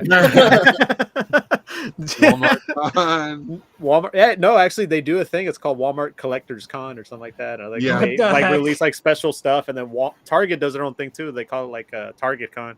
Oh God. So are you going to Delta? No, I'm going to Walmart Con. Yeah, we're going to Costco Con. We're going to Costco Con. There is an actual snack con, like an official snack con. Yeah, with for like snacks food and stuff. And it's almost like Halloween. They literally give you a bag. Here you go, and then they start filling all these snacks up for you. So basically, trick or treating without. Yeah. I'm not gonna lie. I was also stalling because I was trying to remember how to say your name. It was Tarpus. Where? Our guest. Partner, our guest, Oh. and our co-guest. Oh, me? Yes. Tabris Benny. Tabris, damn it. Was it Tardis? No, is it okay if we shorten it to TV? If it's You can just call me Vanny. That works Vanny. too. There we go. Perfect. Oh, but I was looking forward to calling you. We just wanted to be more professional and just call you by your I was actually looking forward to calling you TV. I was like, ooh, TV. Hey, let's watch with TV. those TTV viewers or something. I don't need that. Yeah, because we have SJ, the Super Jew, but nobody would call her that, so we call her SJ. And then we had somebody whose initials were HD, so we called her HD. So like, what did we agree on? What was it? Vanny. Vanny. Yeah, that works. It sounds like that movie, My Cousin Vanny, but it's Vinny. Vinny, yeah, it's Vinny. Vanny. So we asked Squid Prince what they liked about the con. What did you like about the convention? Honestly, a lot of cons I've been to, it doesn't feel like a community. It's just everyone's just there for, all right, I want to buy the latest this. I might want to go to Artist Alley. Okay, maybe I'll start buying a few panels. I've not experienced that before until like this con. I've gone to A-Con. I've gone to Anime Fest. I've gone to Anime Central up north. I've gone to YomaCon. I've been to probably just those few, really, and a few more. You've been to Anime Central in Chicago? Yeah. That was back in like from 2012 to 2015 is when I went. Oh, wow. That's awesome. What fucking year did I go? I think I went in 2010. Oh. So there's a picture from Anime Central. I don't know if anyone here has seen it, but it's the White Ranger and the Green Ranger. They're like back to back, and they're surrounded by the Naruto cosplayers. Yeah, no, I know that one. Yeah, I'm in that picture. Oh, nice. Wow, it's like a fate. It Yeah. becomes full circle. Yeah, it Full does. circle. Bro, I had no idea like Chicago was dangerous, and the whole time I was there, I didn't even know it was. I was walking around the streets by myself, like This lost man. as fuck. The first wrong mistake like if anybody makes those mistakes, it's me. Like, oh, where's Jesse? I don't know. He said something about walking through the hood by himself. Oh, he Does went, he was- He'd be dead. No. It was he went to pretty take the calm. I shortcut. didn't feel danger. Yeah, he took the shortcut. What's up, To Silva? Portillo. Oh, Crow's my boy, Randy. What's up, bro? Welcome to the channel. It's been a while. I have to agree with you there. Delta, it's easier to. So I have a friend who goes by. I keep getting her name backwards. I know her real name, but I don't want to put her government name on there. I think it's Swoller Scout. If y'all know who I'm talking about. Oh yeah. Maybe, not sure. Swoller Scout. She does the uppies.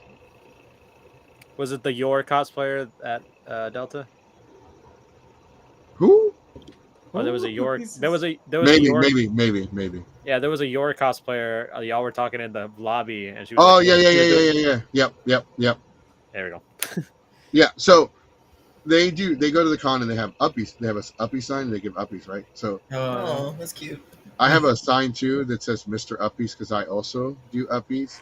You can have a raccoon as your mascot. Yeah, that's what the sign is. Mr. Uppies. We need to make that into a shirt. I forgot. We were I gonna have a make shirt. I have a workout shirt that says Mr. Uppies. that. So like I ran into Swoller Scott. It was great seeing her. And she left her sign behind, so we were watching it, and people were like, "Are you giving uppies?" And I'm like, "Yeah, okay, I'll do the uppies." So I ended up giving like 3 people uppies this past weekend, Uppies. princess style. They got princess style uppies. I tried to dip one of the guys, but he like panicked and like fell on the ground. Hey, no trust. That's what happens. You gotta I know, no each other. trust, man. If I can lift you, I can probably dip you. He's like, "We got you, dog. Don't worry. I got you, bro. Trust in us." I won't drop you on your head. Maybe on your ass. At least better better impact. Yeah, like because like we were all like kind of in a circle talking. We made a friend who was this dude with ADHD who had ADHD and was autistic. Because we took him with us to Specs, and he's like dancing, jumping around, shaking his ass at Specs with music with Rihanna blasting from his fucking phone. What the hell? And I'm all Really? like, bro, you're gonna get us kicked out. Get out. And I'm dressed as the Macho Man, so if you didn't really like the way my cosplay looked, if you didn't know I was the Macho Man Randy Savage, you'd swear to God I was dressed as a pimp. or a what are they called? Like amateur wrestlers, those independent wrestlers, indie wrestler. No, like because I have a red hat with a leopard print on it. So yeah, no. If you know, you know. Yeah, no, this is what it looks like. I just uploaded a picture. We're running out of space. Oh damn, it's not loading. I forgot I'm on Wi-Fi.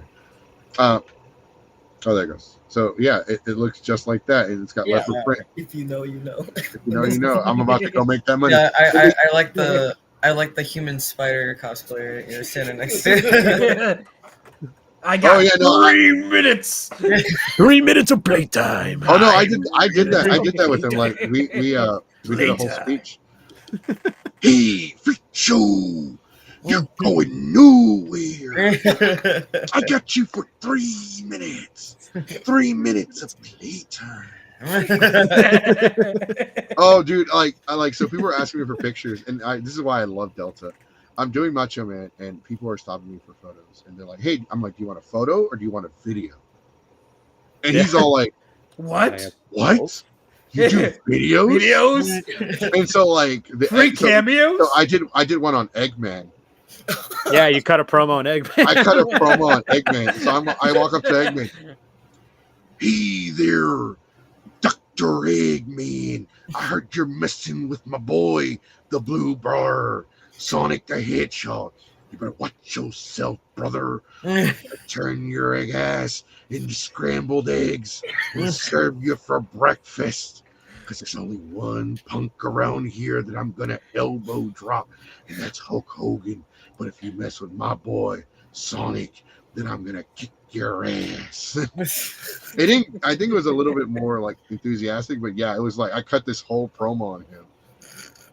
And then like there's another one where like the Macho Man says we might be at Delta H Con, but The Macho Man is an alpha in the World Wrestling Federation.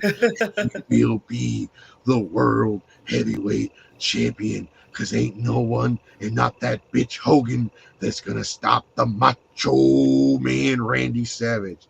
Bro, Beat him that at shit, Love it. that shit, like, even the voice actor of Agumon had me do like a whole promo. Oh my gosh. The Macho Man tell you about this place. This whole place is just like a cup of coffee. It is a cup of coffee, and the Macho Man is the cream of the crop, and the cream always rises to the top. That's good. That's so good. Oh my god, that actually hurts. So yeah, that's I had fun this weekend just cutting promos and like doing that, and it was great. It was really awesome, and I really like the Delta HCon community because it just seems like the bigger the convention, people are a little more like defensive or Yeah. some, A lot of people are more intimidated to walk up by you because they don't know you. they don't know you. Yeah, Like, some people are kind of stuck up, maybe. Someone said in the comments that it feels like a place where the Cheers theme starts playing. Yep. Where Yeah. everybody knows your name. Yeah. Am I the only one that doesn't know the damn theme song to Cheers? I'm over here That's the thinking only about, part I know. Yeah, that's the It's only okay. part you gotta know. I'm over here like I can hear the theme song to the King of Queens in my head. Oh my god. Like, I don't even know that theme song. Fuck. Okay, now I'm thinking of Fresh Prince. This is a story all about how. See, I thought immediately as y'all were singing that, it just reminded me of like Full House. Just I- like the third, you Everywhere you go. I feel like that's how it I feel is like every that's the whole time. thing for Like Delta that. Yeah. That I feel like that's how it is. Like when you like finally like meet up with your friends that you haven't seen in a long time. Yeah, you have like You a know you are gonna montage go- of like, hey. That's how Delta H feels. Yeah. Delta is a great con, and like it's easier to approach people, and I'm really glad like y'all brought that up because I've talked about that all the time. Like, I enjoy smaller conventions because it's more homier, it's more welcoming, it's more like it's easier to make friends there, right? Because Yeah. people are intimidated by conventions. I do Uber, and the one thing that is so intimidating about anime conventions is it sometimes the bigger conventions kind of give like a gatekeeping feel to them. Mhm. Like, if you're not super into anime, and this is based off of like videos on TikTok or like stuff like that. If you're not super into anime, if you don't watch XXX anime, then why the fuck are you here? You know, you kind of get that reaction. Yeah. It's like, and at Delta, no, like people were having full on conversations. There were more random conversations about random shit than there were about anime. Because I asked people like, "Hey, did you see Castlevania Nocturne?" And so, like, the reaction was, "What the fuck? Season 2 came out?" Yeah, like Delta H has. I mean, Delta H is not necessarily just an anime convention. It's honestly always advertised itself as just a pop culture convention. I mean, in the Rose Garden room, they now have like a whole like just Victorian era like exhibit thing, and they do a Yes. bunch of panels on it too in there. And also steampunk stuff too. yeah, the steampunk community is really active with Delta H also. Yeah, they're also it was the steampunk with the fog machine that caused the fire alarm. But we still love them. No, Delta. I will say this: Delta has a lot of repeat guests, which are great. I love all of them. I get along with them. You know, we've had a couple drinks together, and like Delta's when they had one of the voice actors of one of the Ninja Turtles there, like we were at the bar drinking with him. Like, that's how like great Delta is. Like, Yeah. like you don't get that superficial feel from it. Like, where, hey, if you're gonna drink a beer with me, that's gonna cost you $50. Yeah. Like, You're drink gonna a share beer the with. same air with me. You gotta do something. Are you breathing my oxygen? Yeah. I think the reason why people feel that is because there's a difference between going up to like whether that be a content creator or an actor, or voice actor, or what whoever the guest is. I think it's just timing because like if they're in a public space, I think they probably don't care, and if they're going to that specific bar or pub, and they know that it's right next to where everybody else in the convention is or close by, they're obviously gonna get bombarded by people, or they're gonna have people want to sit with them and talk with them and drink with them. And then Yeah. there's the other side where like there are certain situations where you accidentally bother them because it's the wrong time. So Hmm. Oh wait, hold on. Before we show the next comment, what are your thoughts on this comment that was It posted? being Less clicky. Oh yes, for sure. It doesn't feel clicky at all. It's like it really just feels like I can just like talk and be friends with anybody. Like people who I'm not even like really in that community with. Like everyone's just super super sweet and super kind and willing to just like share their own knowledge In and special interests. special interests and stuff. Yeah. There was actually this on Sunday we went to the game room and we were cosplaying Jotaro Kujo and And Joseph Joseph Joestar. Joestar from Yeah. and there was Oh, I saw you. I saw y'all there. yeah, there was this little kid who came up to us and he was freaking out. He was just like, oh my god, Jotaro, Joseph, oh my god. He was like he didn't want like a picture or anything. He just I'll be was right back. so excited to see us. And Actually, he did get a picture. oh yeah, he did, but he didn't have like a phone Okay, with him. He just like joined in with someone else who wanted a picture. But and then you ended up playing Mortal Kombat Yeah, with him. I played Mortal Kombat 11 with him on an Xbox Yeah, One. and then I won, by the way. and then oh yeah, flex on a small child. he's like, I don't mean to brag, but I stomped him. Yeah, I'm real mean in the playground. Them kids fear me. No, bro was doing the low punch the entire time I was stuck. Oh yeah, that's cheap. Okay. You get a pass. I hate but that. yeah, That's cheap. so but then this lady who was with him who was His guardian. yeah, guardian, dad's girlfriend, came up and we were talking to her and everything. And again, like it was just like there was no awkwardness to it. Like it was just like we just started a conversation and we found out that was like her first convention ever. And we were just talking about it and what she loved about it. And she was like, yeah, I came to this with him thinking that it was just gonna be like this little like event just for kids and like it was just gonna be all these little kiddie things. And she was like, but no, I was actually pleasantly surprised to find out there's a lot of adults here and everyone seems to like have this really cool community and there's a lot of like adult events like at night too and everything. And she was like, yeah, I want to come back again, like this was such a cool like weekend. And yeah, and it just really like shows that somebody from the outside who like doesn't know a lot about anime or really a lot of part pop of the culture. Yeah, just was able to fit in super well with a lot of people. You feel like welcomed and comforted and able to just talk and do things just like everybody else, as if they were part of the scene like they normally were. Yeah. He even joined us for Just Dance too. Yeah, we played Just Dance also.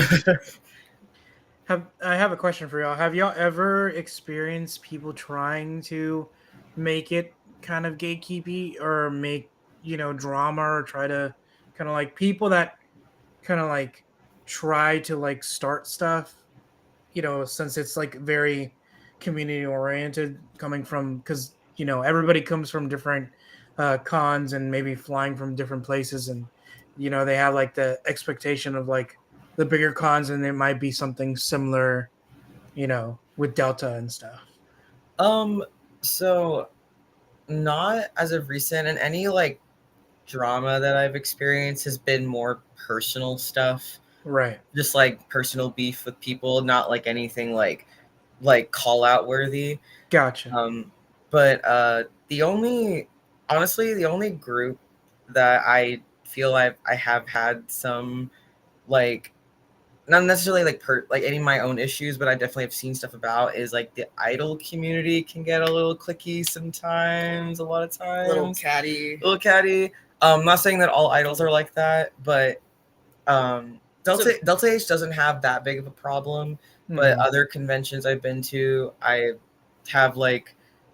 literally have been like sitting in like a cosplay contest, and I would be sitting like near a group of people who are idols, and all they would talk about is just drama, like constant drama, and like, oh, this and that person is problematic, and I'm like, in this group and that group. yeah, and I'm you're like, just man, do y'all just not talk about anything else? Like, it's strange. I've heard from other friends who are in idol stuff how they feel like they it's very cutthroat. They feel like they can't really like implement themselves very well into the community when it comes to like idol stuff. there's just always something. Yeah, but not really too much. I don't feel at Delta H. H, at least not very recently anymore. There in the past, I have like tried to bring friends that were more used to the party cons, like the bigger ones, and I brought them Delta H, and they'd be like, Squid, this convention is really fucking boring. I'm just like, I don't think it's boring. I just don't think you know how to truly enjoy yourself at a con if it doesn't involve partying and drinking. So Right. Yeah. yeah, So as we're the party group. We are the big party group there. We book the suite. So we book a suite that has like 2 connecting rooms, and they're kind of put in a triangle. So Yeah. there's a door in the hallway. It has like a little miniature hallway with a door that can close. So we get those 3 rooms back, and they connect, and we close that extra door, so we have like our own private little mini hallway. Mhm. And that muffles the sound even more. So you can unless they got really super loud this weekend, like really loud to the point where I was kind of annoyed. Mhm. But like you really can't hear it. Like we had a concert in that hotel one year, and we've never gotten security calling us because it's just you can't really hear anything.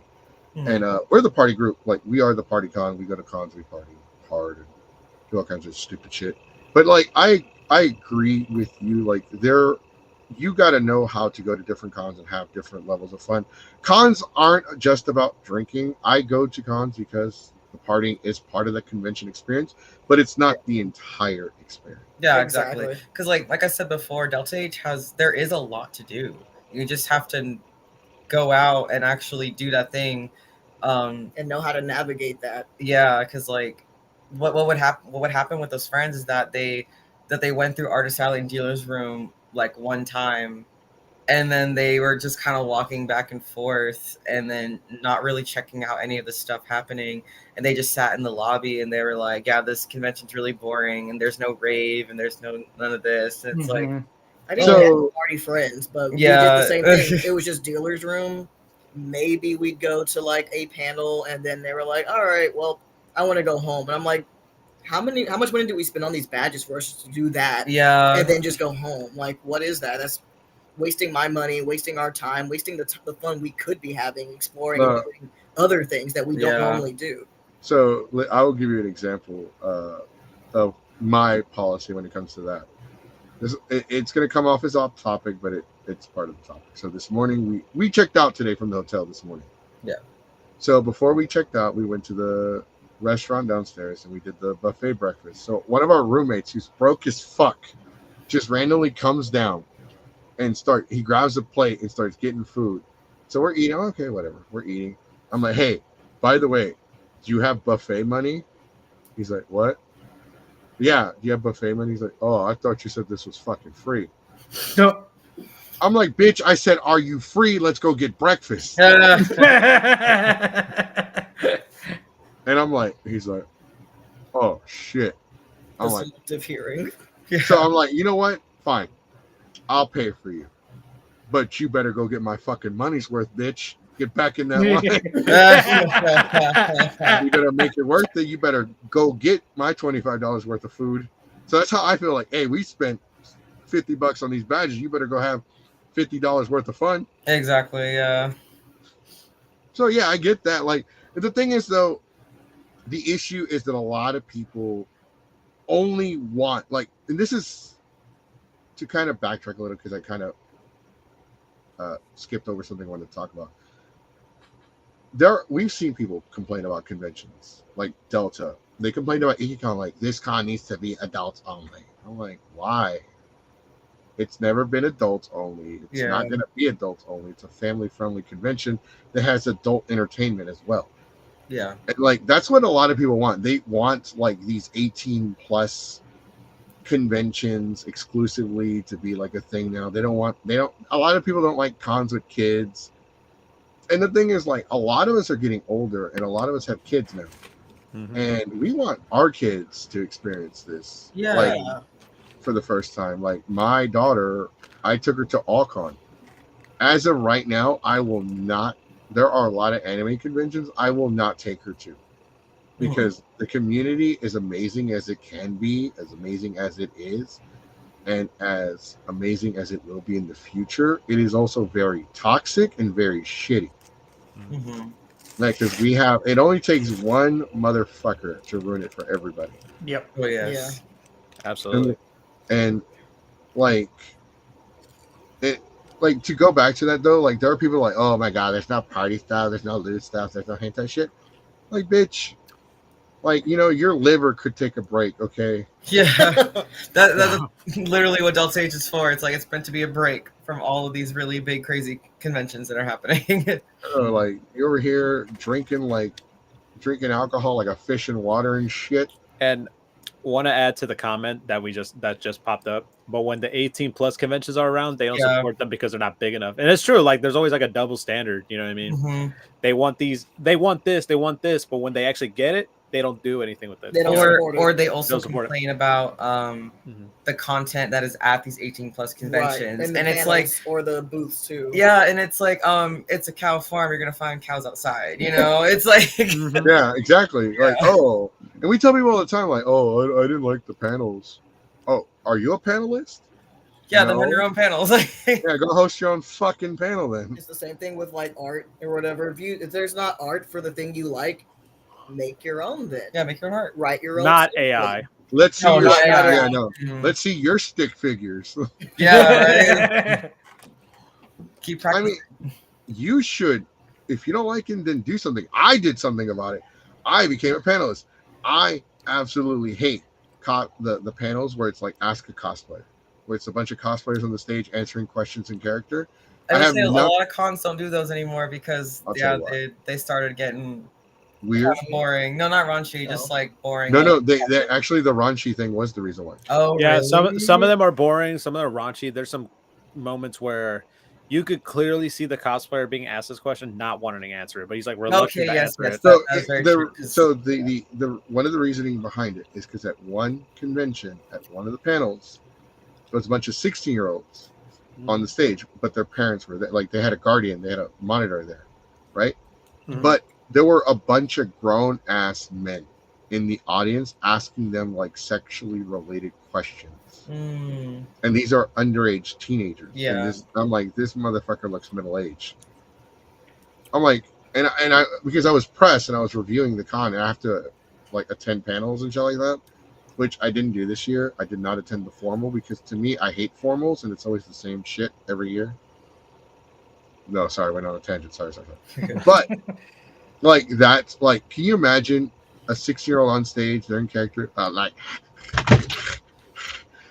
so if you could hook up with Bakugo, Oh God. it would be the bottom. Oh, yeah, no, I now that you put that in perspective, yeah, see. for sure. Because I used to do the cosplayer Q&A things, and now that I do remember, yes, there were people who would ask some pretty inappropriate questions. Yeah. There was and this kind of reminds me of a story that happened. I think it was last year that during a My Hero Academia panel, someone asked the voice of Deku, Justin Briner. Mm-hmm. They asked him a question like a shipping thing, like how would you ship? I think it was Deku and Eri, and he was so uncomfortable talking. Yeah, He tried to dodge that question as best as he could, but he tried to answer it, but not really answer it in a way where it's like, okay, he clearly did not want to answer this, but it's like he's trying to like snake it through it.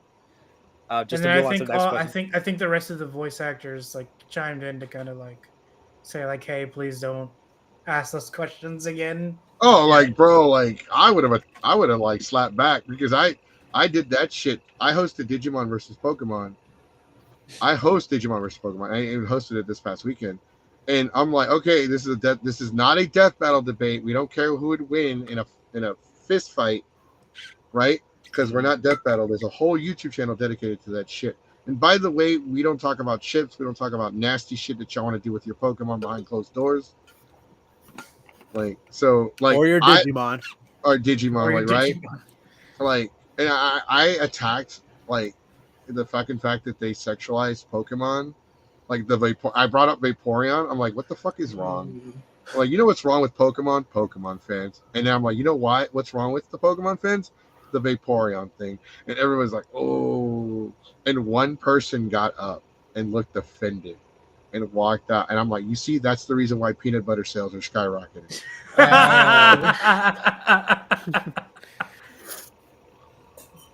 And I was like, you know, people need to stop that shit. Like, there are children at these family conventions. Yeah, like there's a time and place, and that's I the think- internet. So I think like, I keep it think there. like even out of the internet, I feel like a lot of people get very comfortable, Yeah.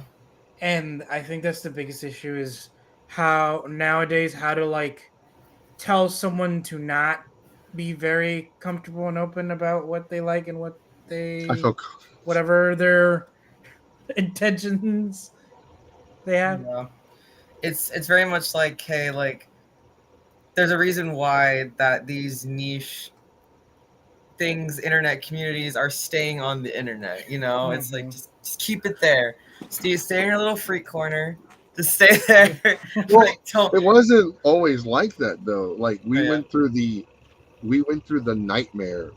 Like life feels like different arcs. Like we Yeah. have different Dragon Ball Z arcs, right? We went through the Hitalia arc. Yeah, I mean, I was part of the Hitalia arc for sure. I mean, everybody remembers the early days of YouTube and how it like went from look at these funny animal videos or like people doing dumb stuff, and then it escalated to like have you seen that video that stuff. goes shoobity doo bop shoobity doo, and is the guy headbutting people?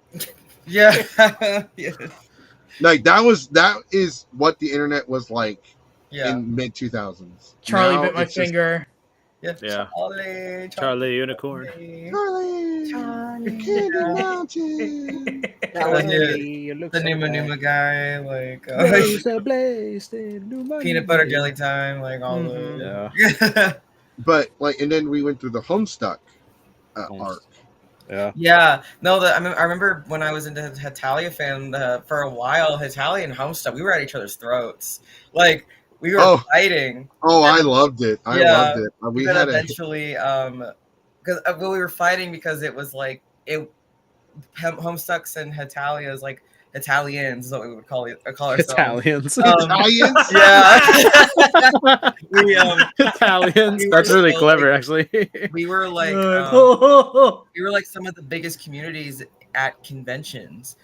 And so not just them, the super Hulock thing. No, yeah, but what I mean like at a lot of these, like a lot of the conventions, especially here in Texas. And so it felt like a battle every time there would be Homestuck cosplayers and Hitalia cosplayers. Like I remember one time, this was Delta Age Con 2015, I think 2014, it was 2014. Back when it was still like a little small hallway. We had a Hitalia panel, and then the door just like bursted open, and these Homestuck cosplayers just like ran in and just like screamed, and then they ran out and ran back next door to a Homestuck panel that was happening. And apparently, the story was that it was a Homestuck Truth or Dare panel, and they were dared to go into our panel and disrupt it. And it was like, bro, why? What? For what purpose? Yeah, for what purpose? But then it's so funny because then later, the Homestucks and Italians be like, we like came to solidarity. We like shook hands. We were like, "Nah, we're cool now. We're bros." And so it just became this Because weird. we have a new enemy now, the bronies. Oh, The bronies came in. Bronies. Y'all live in Brony harmony, said- and then the bronies attack. They're like, Yeah. they're like, hold my beer. Hold on. Yeah, I got no, this. truly. Cracks knuckles. Like I am very, very, very. So I work with Ushikon now, and the guy that like said something bad about me was staff members, which were both really cool. And I even approached him. He said, "Man, I really don't want to work with that Goku guy. He's way too chaotic. He's way too like there's too much chaos going on around him." And that's how I've always been. So I ran with it. So like we had a Dragon Ball Z versus Naruto panel, and a fucking One Piece cosplayer decided to crash it. Here, come on, you wanna come up? You look pissed. Your dog. Yeah, come here. Come on. Get your ass over here. Damn dog, looks like crypto. So this One Piece cosplayer runs in Halloween there, costume idea. and he's all like, he says something about One Piece being like better or some bullshit like that. He's like, yeah, One Piece or whatever, right? So he disrupts the panel, and then he bolts for the door. And I'm like, bullshit, go get him. And so somebody chases him, Oh my god. and they drag him back to the panel. Dang, that I'm man like, has I been know hearing you his did not life. just- This guy. I'm like, I know you didn't. I know you didn't just run into my panel talking about how One Piece is better. And at the time, there were only like 500 episodes. Mhm. And I'm like, I know y'all are like 500 or 600 episodes in. Y'all still can't find One Piece. Now I'm get a 2-piece with a biscuit at Popeyes. And I'm like, first off, y'all about friendships and pirates. Y'all commit no crimes. Y'all don't do no pirate shit. There ain't no Johnny Depp. Y'all ain't got crap. I was like roasting him back and forth, back and forth. I love when people try to mess with me during my panels. Try to heckle, basically. Because I will clap back. I had a 10-year-old come into one of my panels, and they started shit talking. I think they were 12. I just say 10 to be funny. But Who knows? like they're a child, right? And they start talking bad about the panel. And I started talking bad to them, like, why aren't you in school? Yeah. Is it a There's no school on a Saturday. Well, I mean, based on like, look, if you can read the way you write, you need to be in summer school. I'm like, did the daycare lose one of their kids? Somebody called security. Oh no! You know, back when everybody was a small child, but for you, what was it, like 5 minutes ago? So we were Dang. going back, like, and I shit you not, it was back and forth without skipping a beat. We went and we talked so much shit to each other without using actual cuss words that people thought it was scripted. Oh my god. And then people are approaching me like, bro, that was funny. That was hilarious. Like, how did y'all plan that? Plan what? Better one. Like, that, fuck that child. Wow.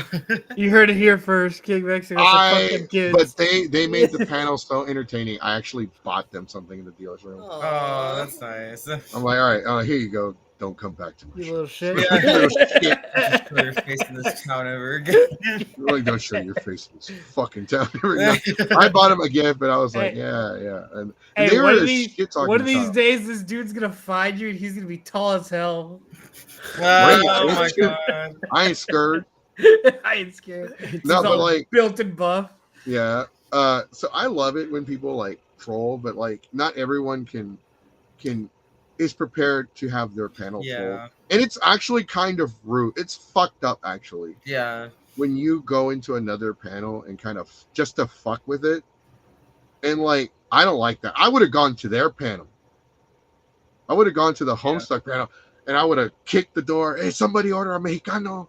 Oh my gosh. No, because like, well, the thing is that we ended up like finding like the parents of the kids who did come in and do that, and actually, like, the mom was actually like getting onto us, being like like, why are you harassing my kid? And we were like, your kid was harassing us. Like, what do you mean? Like, Oh, I can't believe my sweet baby angel did that kind of thing. yeah, pretty much. But then con staff did end up getting con staff did end up getting involved, and they were and it ended up getting solved basically. But it was just like. It was just like, you're the one. Your kid's the one who disrupted us. Like we were just trying to address the issue. Like, Okay, so look, if you notice, his paw's on my neck. So whenever I scratch his belly and his chest, he'll put his hand there. Like, don't make eye contact with me, bro. See, like, he's doing, he's like, you. Like, this is just you're just rubbing my stomach. This ain't what you think it is. He looks like Crypto. There's your Halloween costume. Kind of, yeah. Put him a cape. Yeah, I'm gonna give him a cape. He likes to bite me. There was somebody at Delta who was a vendor. They had the dog bowl from the theaters, and then he had like a bunch of pins of Superman. It had like Crypto on it. I was like, that's cool. Yeah, the popcorn bowl, right? Yeah, it's like a bowl. It's literally a dog bowl. Yeah, it's literally a dog bowl. he even bites me like Crypto. He even bites me like. Yeah. Okay, you can go away now. You can go away. You're dead to me. No, he likes attention. He likes to hang out on the chair rest. He's right here, trying to lick me. So like, yeah, we've gone through many phases, and like at one point cons were clicky, and like I don't like when panels are interrupted, but like this year, speaking of panels though, I did like the lineup. Delta was packed, bro. I don't know if y'all like noticed, but there was like panel after panel after panel after panel. Yeah. Like when you mean packed to like stacked of activities? Yes, because I can see that. Or were you referring to packed as like no, like the schedule was completely filled. Okay. Mm-hmm. Yeah, it was. Like they gave me a 30-minute panel, and I was like, "This is bullshit." It takes 15 minutes to set up. So like, yeah, I've never had a 30-minute panel before, but I had my first one. Oh wow. Oh, so we've had him for 3 years now. His name is Hero. The kids named him, and we had him before the whole Crypto the Super Dog thing.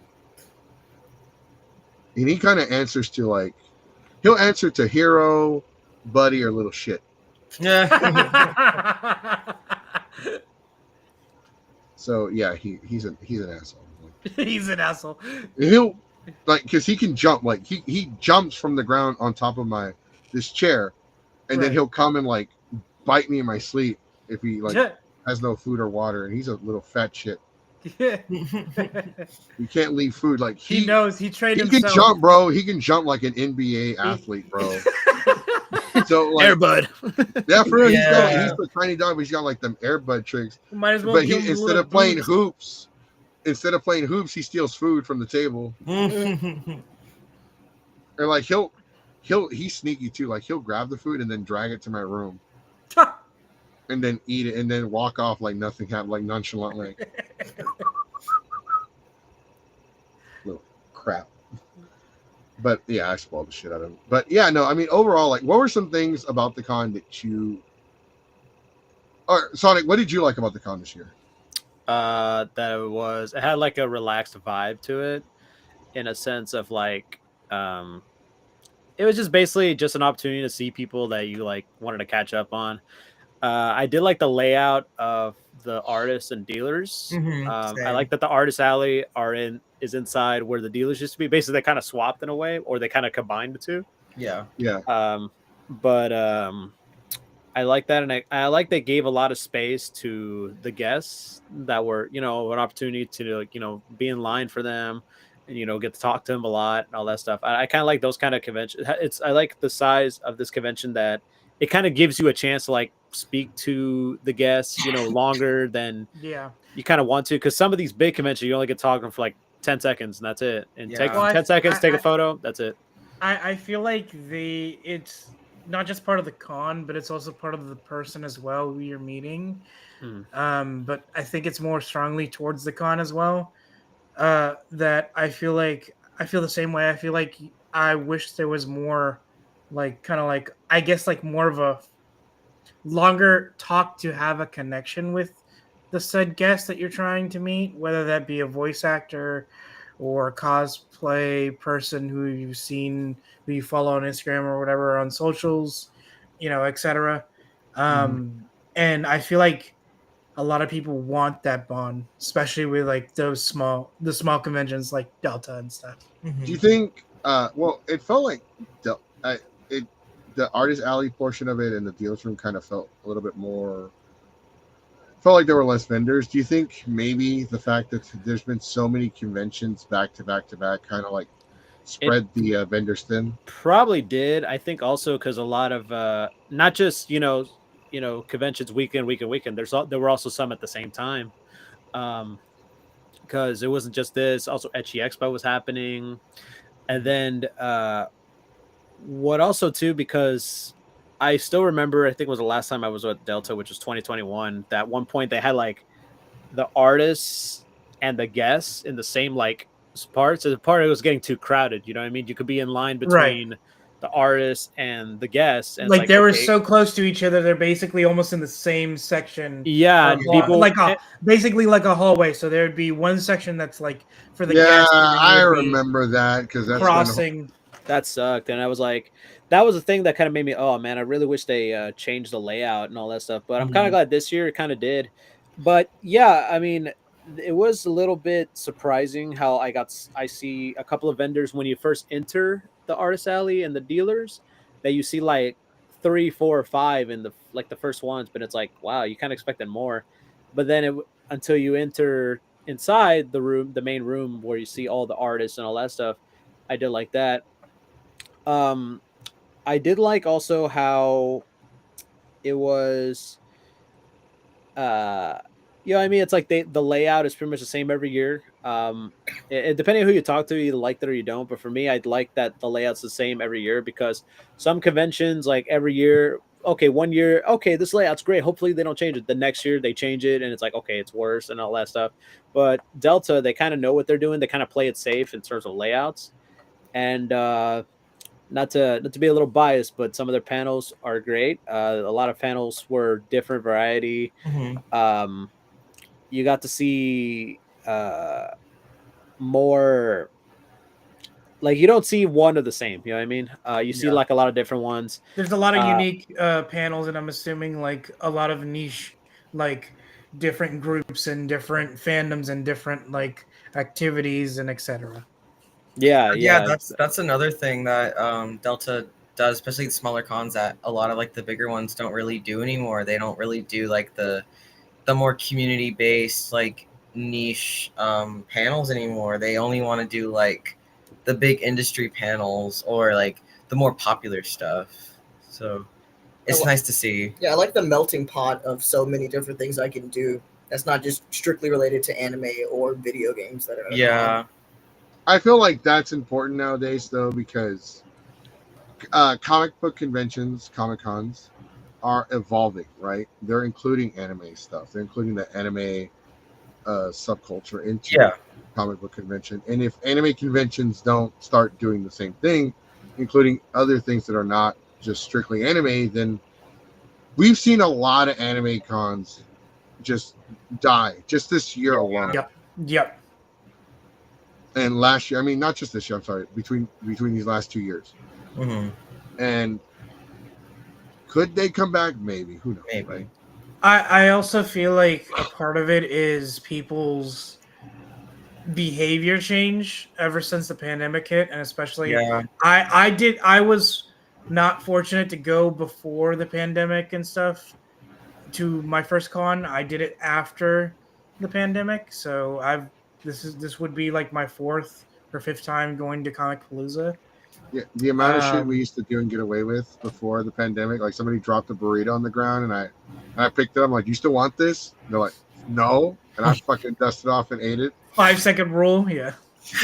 My God. Now, I don't do that. You're banned. You start a virus. But okay, so let me get y'all's dislikes. Let's start with now it's not showing the names, damn it. Prince. We're gonna call you Prince. Oh, yeah. Dislikes. I feel like everybody can agree on this one. The technical stuff, Yeah. technical difficulties every year. It's like there's always some technical issue, not just with the panels, but also the cosplay contest. There are some things about the cosplay contest I feel could also be fixed. Yeah. But like the technical issues with like the panels, I really they used to do this, but then when after COVID when we came back, no, even before COVID, I think 2019, they stopped giving a buffer in between panels because they're trying to cram so many panels to give everybody a chance to host panels, like what someone had said earlier in the comments. Um, and I feel like the without the buffer, like people still have to set up their panels, so then it gives them less time to like to just show their panel.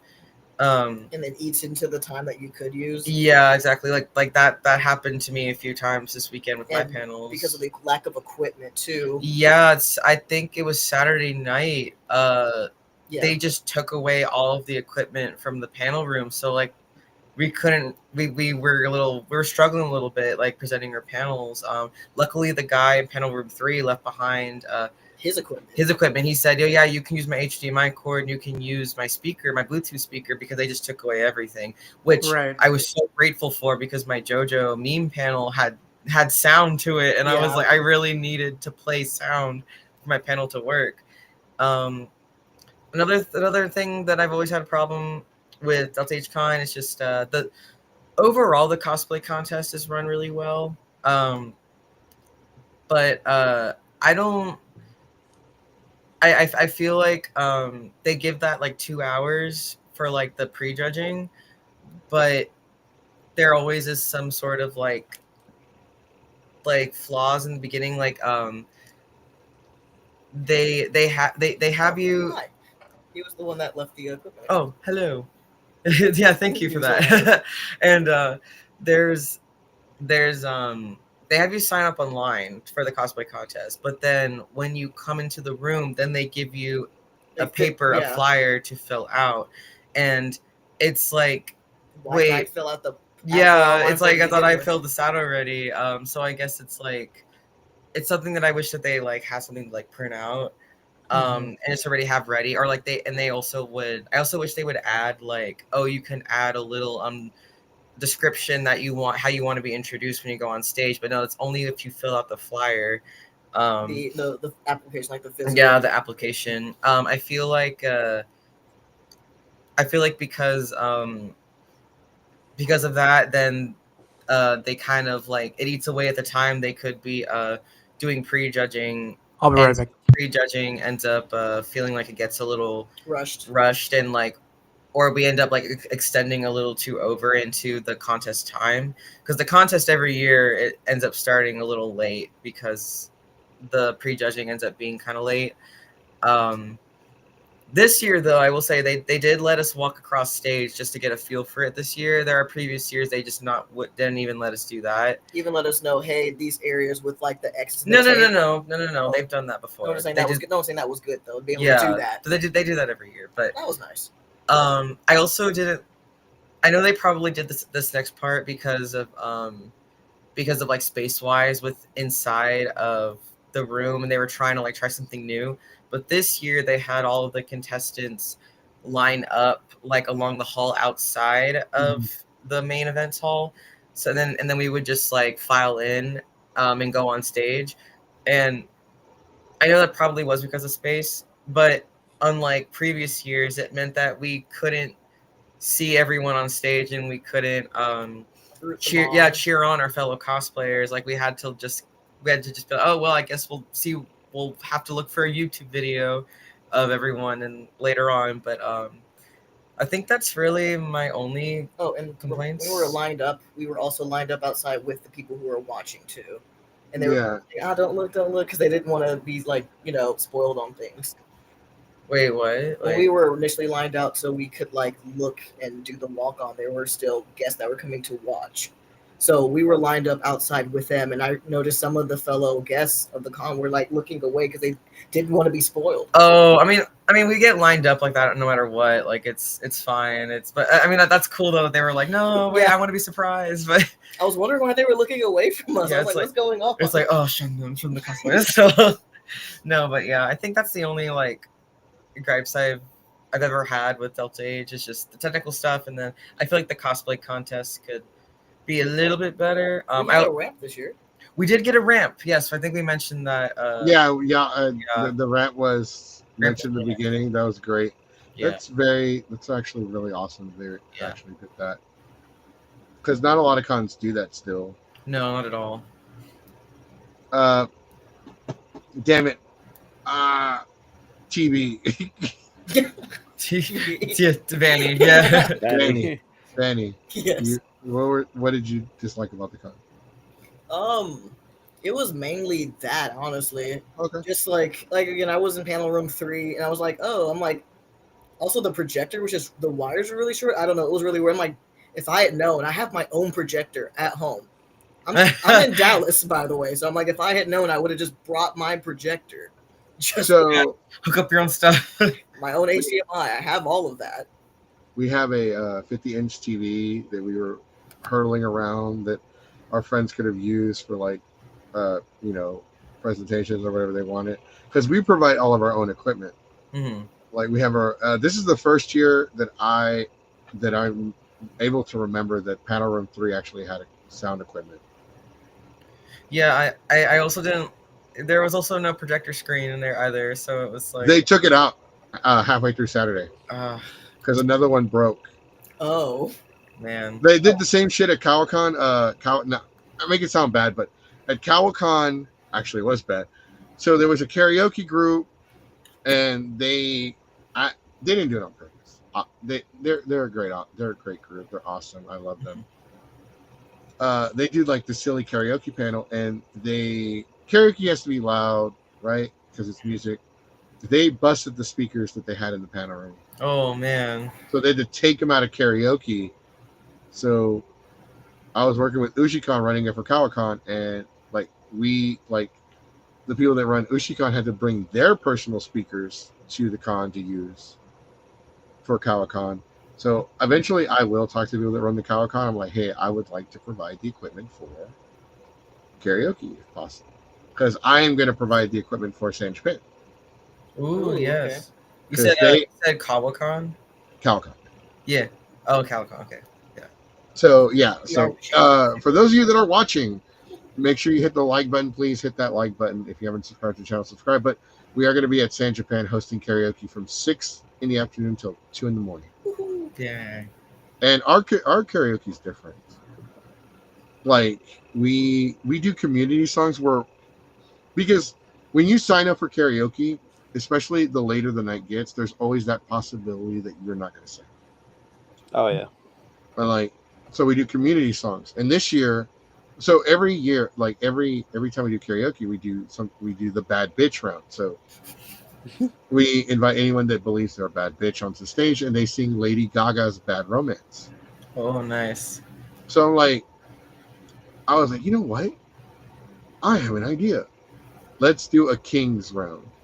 Oh. So we played Bye Bye Bye by, I think it's NSYNC, right? Yeah. Mm-hmm.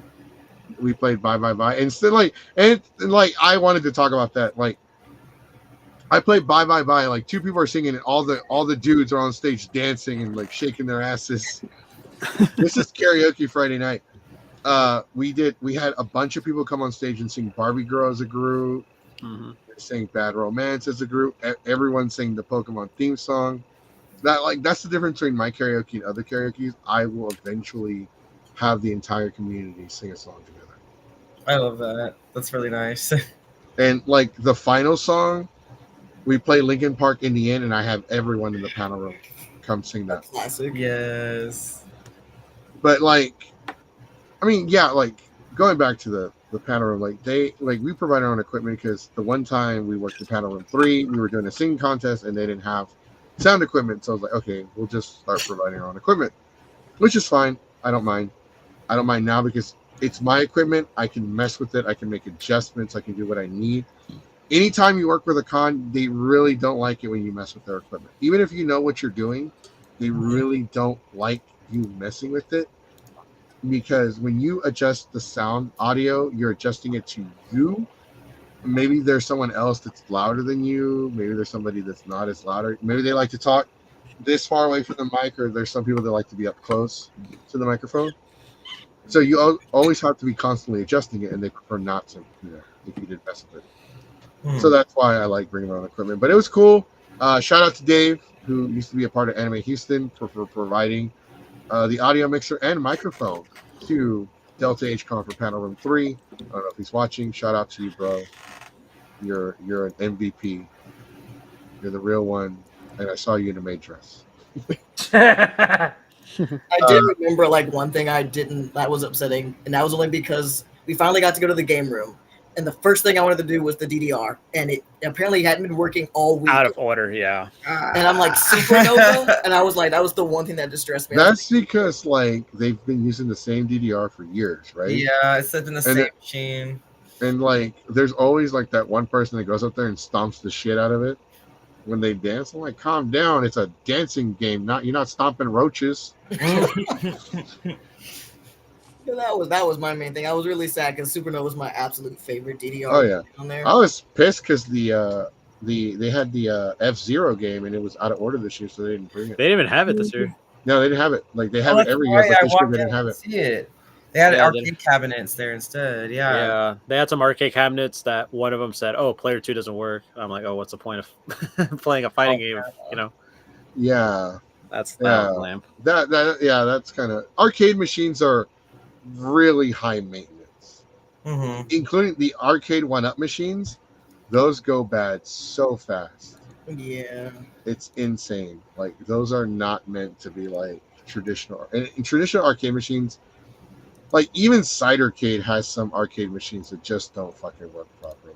Oh yeah, I've been to that one in Dallas. So, all right, Sonic, what were some things that you yourself thought you didn't like about the con this year?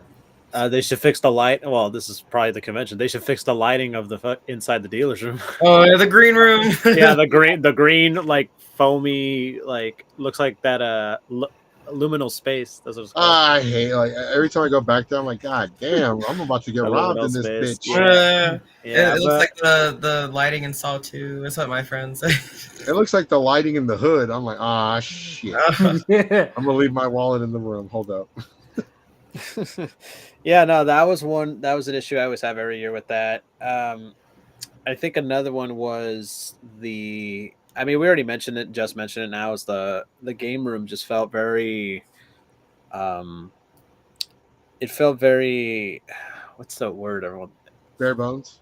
Yeah, bare bones, because it was just like, okay, you see the same you see the game consoles, yeah, that's great. Just Dance was there. Yeah, no DDR. The DDR didn't work. Some of the arcades were hit or miss. There was a lot of PC games too, but the problem is most people didn't really use them for games. They just like watch YouTube videos and stuff like that. Yeah. That's kind of stupid. What the hell? Don't they have a phone? You have a phone, yeah. Yeah, you got a phone, but you're watching TikTok on the computer where you could have just watched it on your phone. Somebody's in there gooning. No. I mean, if it was back before we had smartphones, I'd understand using the computer for that. Yeah, like going to the library, like just using the computer to get on MySpace. MySpace. MySpace.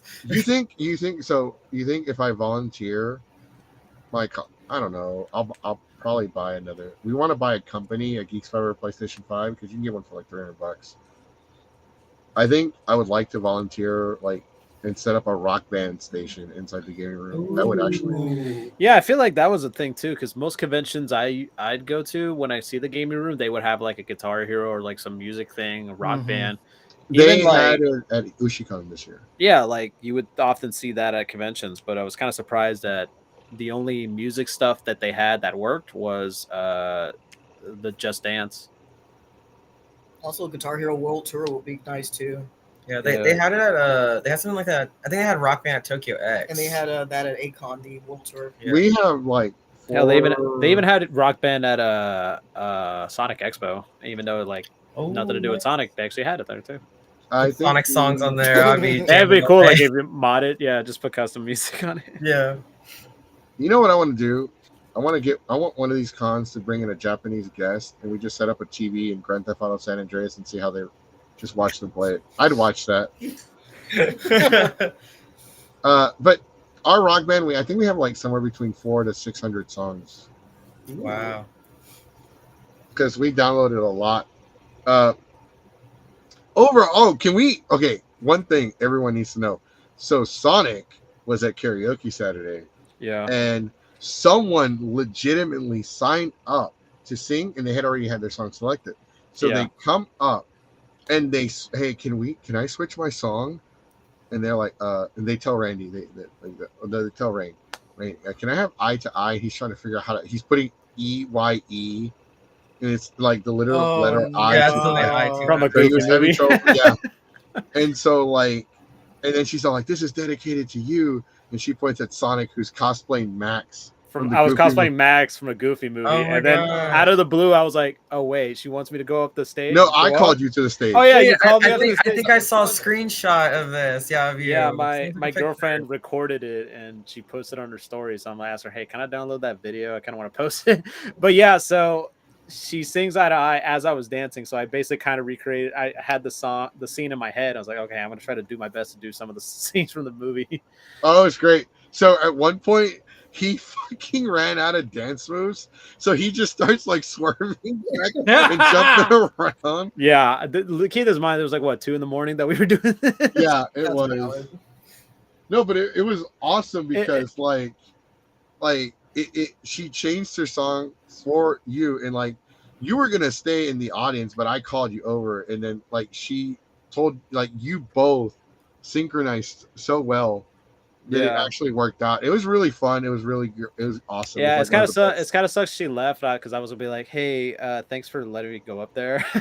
Thanks. I didn't expect that, but it was real because as I was leaving, there was a guy who left at the same time we did. He was doing it. He was that Superman cosplayer. He was telling me, "Oh my god, dude, you did a great job with those dances, man. Like, did you just like practice on the spot?" I was like, no, I just basically remembered the movie and I kind of remember the spots. So like I met the Superman cosplayer and I thought he didn't like me because his expression looked like he didn't like me. Yeah. And I talked to his friends. Oh, he fucking loves you. I'm like, what?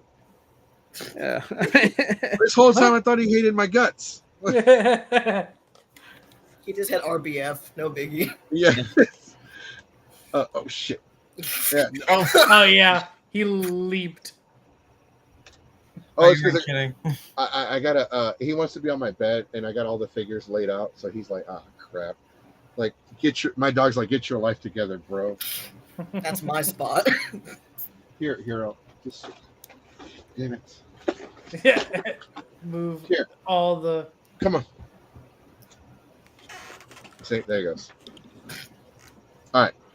Yeah, no, that was awesome. That was great. Like, that was great. Sonic, he got to perform dance. He got to shake his ass a little. It was funny because I was thinking of signing up to sing a song from a Goofy movie, but I was like, oh, well, she took care of that for me. But I really appreciate if I ever saw her, I was like, yeah, I really appreciate that. Thank you. I like the Superman guy. Don't get me wrong. He's great. He's a really cool dude. I really like him. He's awesome. I hope I get to run into him again. And I hope next time he sings, I just thought he hated me.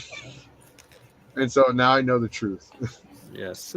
So, okay, now here comes the part of the show. This show has gone on really long. So now comes the part where we ask everyone on a scale of 1 to 10. 10 being absolutely perfect. 0 to 10. Uh-oh. 10 being perfect. 0 being anime matsuri. What would you rate this thing? Oh god. I'd say 9.8. Holy shit. Yeah. I Yeah. love Delta H. It's my favorite convention ever. We don't do. We do the only points we do is like 0.5. So you can just say Okay. 10. Just say 10. 9.5. 9.5. Yeah. there you Yeah. I go. was gonna say 9. Yeah. I didn't know you had 3 points. Hey, you just shot that out nonchalantly. 9. 9. He wants to spice. All right, so we got a 9.5 and a 9. Sonic. So this is my first Delta since like 2021 because most of the conventions that I go to are like in the way of Delta. But it felt good to be back to a con that had like a lot of like vibes, just easy, relaxing one, and just an opportunity to catch up with a lot of people. And I think I kind of wasn't intended to go. I wasn't planning to go, but then I realized, you know what, I kind of want to, just check it out. Why not? And also because my girlfriend was able to get time off that day. It was like, hey, my boss said not to come to work Saturday, so let's go. I'm like, okay, let's do it.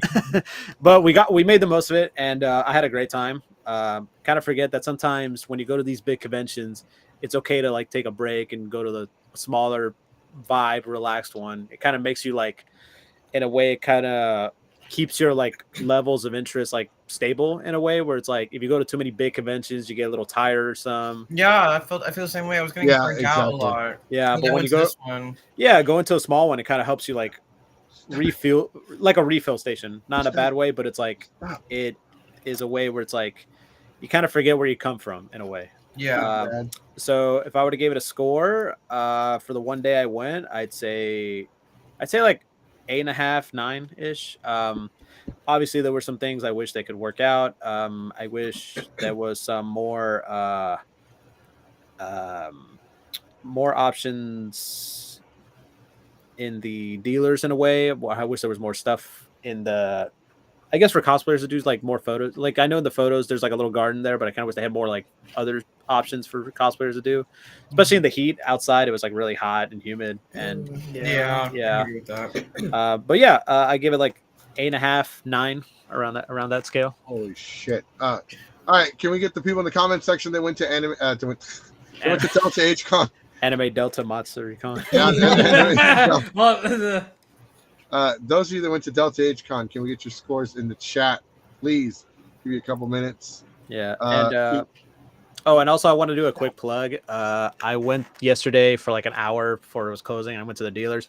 I went to see this artist because I saw this standee that looks really cool. It's a sweet Spyro standee. Oh yeah, I saw that one. Yeah, so it's flipped here, and I like it, and it was so cool. And just want to give a shout out, little quick plug to the artist Dragoon Elad. So there you go. Here's a little plug for her. She was great. She was awesome. I saw this standee, and I was like, I had to get it. A lot of those, I started realizing a lot of those are starting to get popular now. Yeah, and also for me, I started before like all these conventions were coming up in the summer. I started getting into like pin collecting, so you get to see like a lot of pins, and I was able to get a bunch of them. I did get one from the same artist. I did get like a little 4-star Dragon Ball, and she got me a sweet deal on it. And it looks really nice. Looks really nice on my wall of pins. So little quick plug. Once again, here you go, Dragoon. The wall of pins. There you go. In case you want to take a look. Shout out to my dog who keeps licking himself on fucking camera. Like, I'm telling him to stop. Like, bro, you were clean 10 minutes ago. Now you're just on vacation. 2 tickets to paradise. Yeah. And then so you can't see it, but like the first time I made him stop, I'm like, stop it. Like, and look, see, now he's pissed. He's trying to bite me. With just 2 pounds, you can have a family vacation. The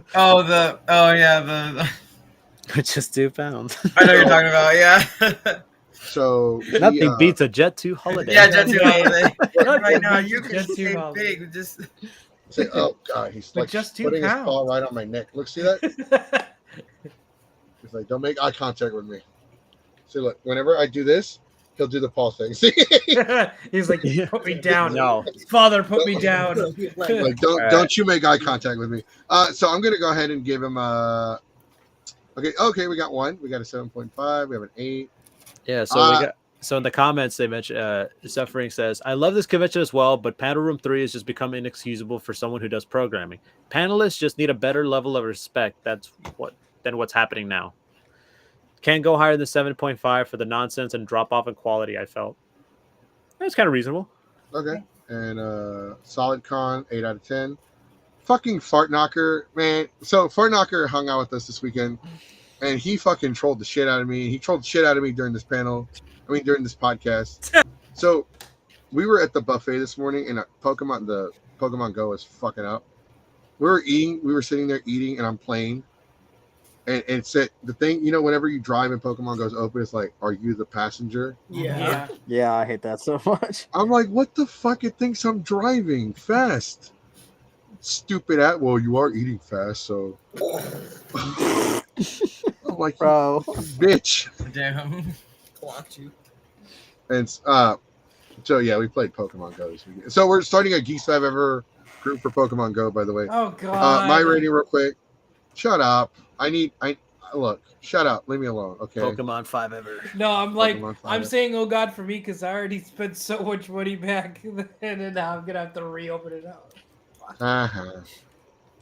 All right, I'm gonna give it an 8 out of 10. So, give me a second. Let me plug in these numbers. He's tallying it up. Y'all making me work. Bullshit. All right, so as of last year, Delta HCon we called it the Sweet 16. 15 we called it the Quinceañera. Yeah, I remember that. So this is Delta HCon 2025, Delta HCon 17. We're not going to make a joke because there's already a lot of creeps that like to make comments about that. All right, give me 1 second. Delta HCon 2025.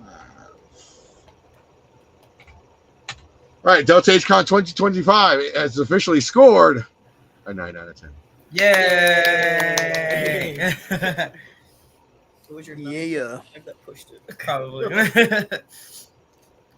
I volunteer to carry all. Yeah, Suffering is like insanely good at the damn game. Like he saw my Pokemon and laughed at me. Dang. It was a bit much, but yeah, you are getting a 3-star armored Mewtwo out of it. Yes. Yes. Yes, he hasn't, because I need Mewtwo to complete. I need 6 more Pokemon to complete the original 151 Pokedex. Nice. Well, no, it's 5 now because I got Zapdos this morning. Okay. But yeah, no, thank you so much for joining us. Did y'all have any social media that y'all wanted to plug before? Yeah, I'm same name, Little Squid Prince on Instagram and TikTok. I do mostly cosplay stuff on my Instagram, and I'll post like what conventions I'm going to if I'm guesting. Hey, if anyone's watching this, if you're a con chair or something, I do guesting for judging, and I also do MCing for cosplay contests. So. One Up Definitive Studios was watching, and they work with conventions. Oh, bet. Okay, yeah, I MC'd at Comic-Con in January, so and I got a lot of people telling me I did a great job. So just like, but yeah, that's me. So. And I'm Tabbers Vanny. That's also on Instagram and TikTok. I also just post cosplay stuff, but I'm also like a JRPG collector and figure collector. So I post about those as well. And I'm usually his handler, but if you want us, just let us know. Let us know. All right, Diamond, plug in your stuff. Yep. You can find me on YouTube and on Twitch at Diamond Assassin on both applications. On TikTok, it's at echo_voltage. And yeah, that's pretty much it. All right, Sonic. Hi. You could follow me on Instagram. I am Super Saiyan Sonic. That's my Instagram. From there, I have a link tree in my bio where you could go through follow me on Twitch, follow me on Twitter, follow me on YouTube. I have a YouTube channel, Keyblade Sonic, that just hit the 1,800 subscriber mark. I really appreciate it. Really cool. And I upload a bunch of stuff. I'm trying to upload stuff from TikTok into YouTube sometimes in case you ever want to watch it, because not everybody has TikTok.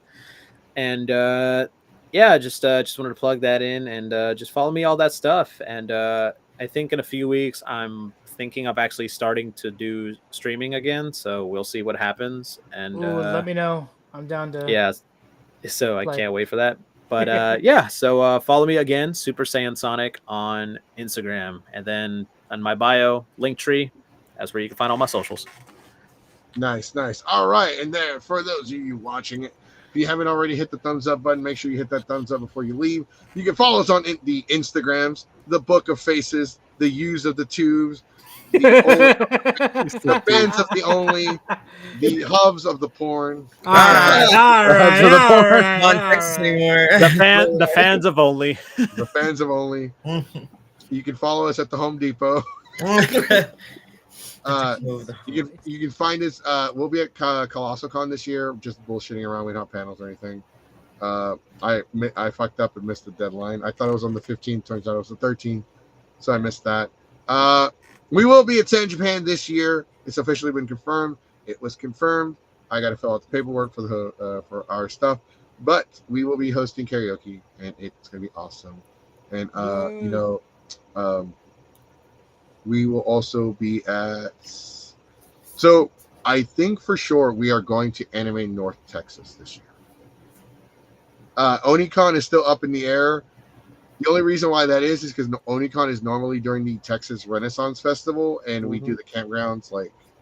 But this year, we're going to talk about that more on Wednesday with me and Diamond. Sonic's got Wednesdays off because he's a productive member of society, unless he's free. Probably not. Well, depending on what. Maybe. We'll see. All right. So yeah, no. Wednesday we'll talk more about the Renaissance. We'll talk more about the rumors that I heard about Anime Matsuri. I heard some rumors this morning, courtesy of some friends that I made this morning. But I also give my personal take on the rank for Comic Palooza this year. Ah, yes, Comic Palooza. It sucked. I mean, oh god. And we'll talk. There's lots of things we got to talk about this year. We got to talk about the fights at DreamCon. One of them took place in the bathroom. Surprise. Bro, please tell catch me. me outside now. Catch me in the fighting. porta potty, basically. At this point. Okay, so let me just share this real quick before we're gonna tune out. We're done with the show, but I'm just gonna share this real quick, just to leave y'all with something. Suspense. So I was there when it happened, right? So God. when the one guy walks up to the stall, starts peeing, then he just looks over. He does this, and then he's all like, "Oof." God. And so that led to them fighting, and I can't even make this up. So one of them didn't zip back up.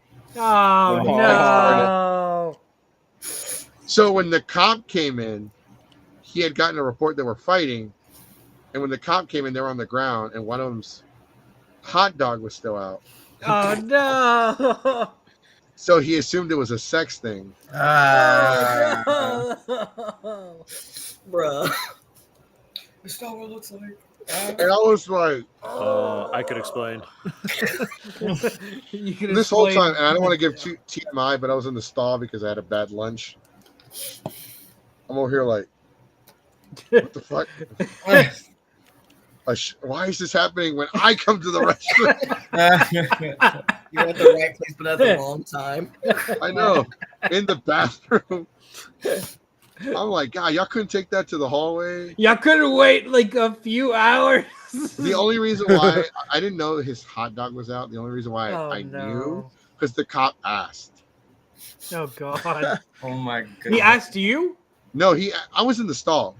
No, I know. Okay. I know you were at the stall, but I'm assuming he would ask for any witness. He asked the guy why his hot dog was out and were they was it a sexual thing? God. That's embarrassing. Incredible. Just how to explain that out of context.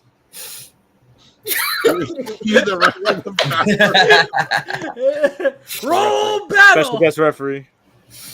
Man, y'all keep it down over there. I'm trying to concentrate. Roll battle. Before y'all start throwing hands, do y'all have any toilet paper? You can't spare one square. One like equals one square of toilet paper. Oh, God. No, but thank you so much for joining us. Make sure you subscribe to the channel. Follow us on Twitch. We are back full time. Obviously the laptop's no longer in the pawn shop, and I'm going to try to keep it out of there. But I'm going to have to rearrange my whole computer setup because it's all messed up. The room's a mess. If y'all don't notice, Captain America is laying down like he's drunk. Because a bunch of stuff fell off my wall, and so some figures broke and some stuff is just. I mean, y'all making fun of me now. God damn. All right, guys. Thank you for watching. Thank you for having us. Thank you so much. Thank you for joining us. Yeah. We'll be back Wednesday at 7 p.m. and we'll be back next Monday at 7 p.m. Same bat time, same bat channel, same bat bullshit. Good night, everyone. Good night. Night.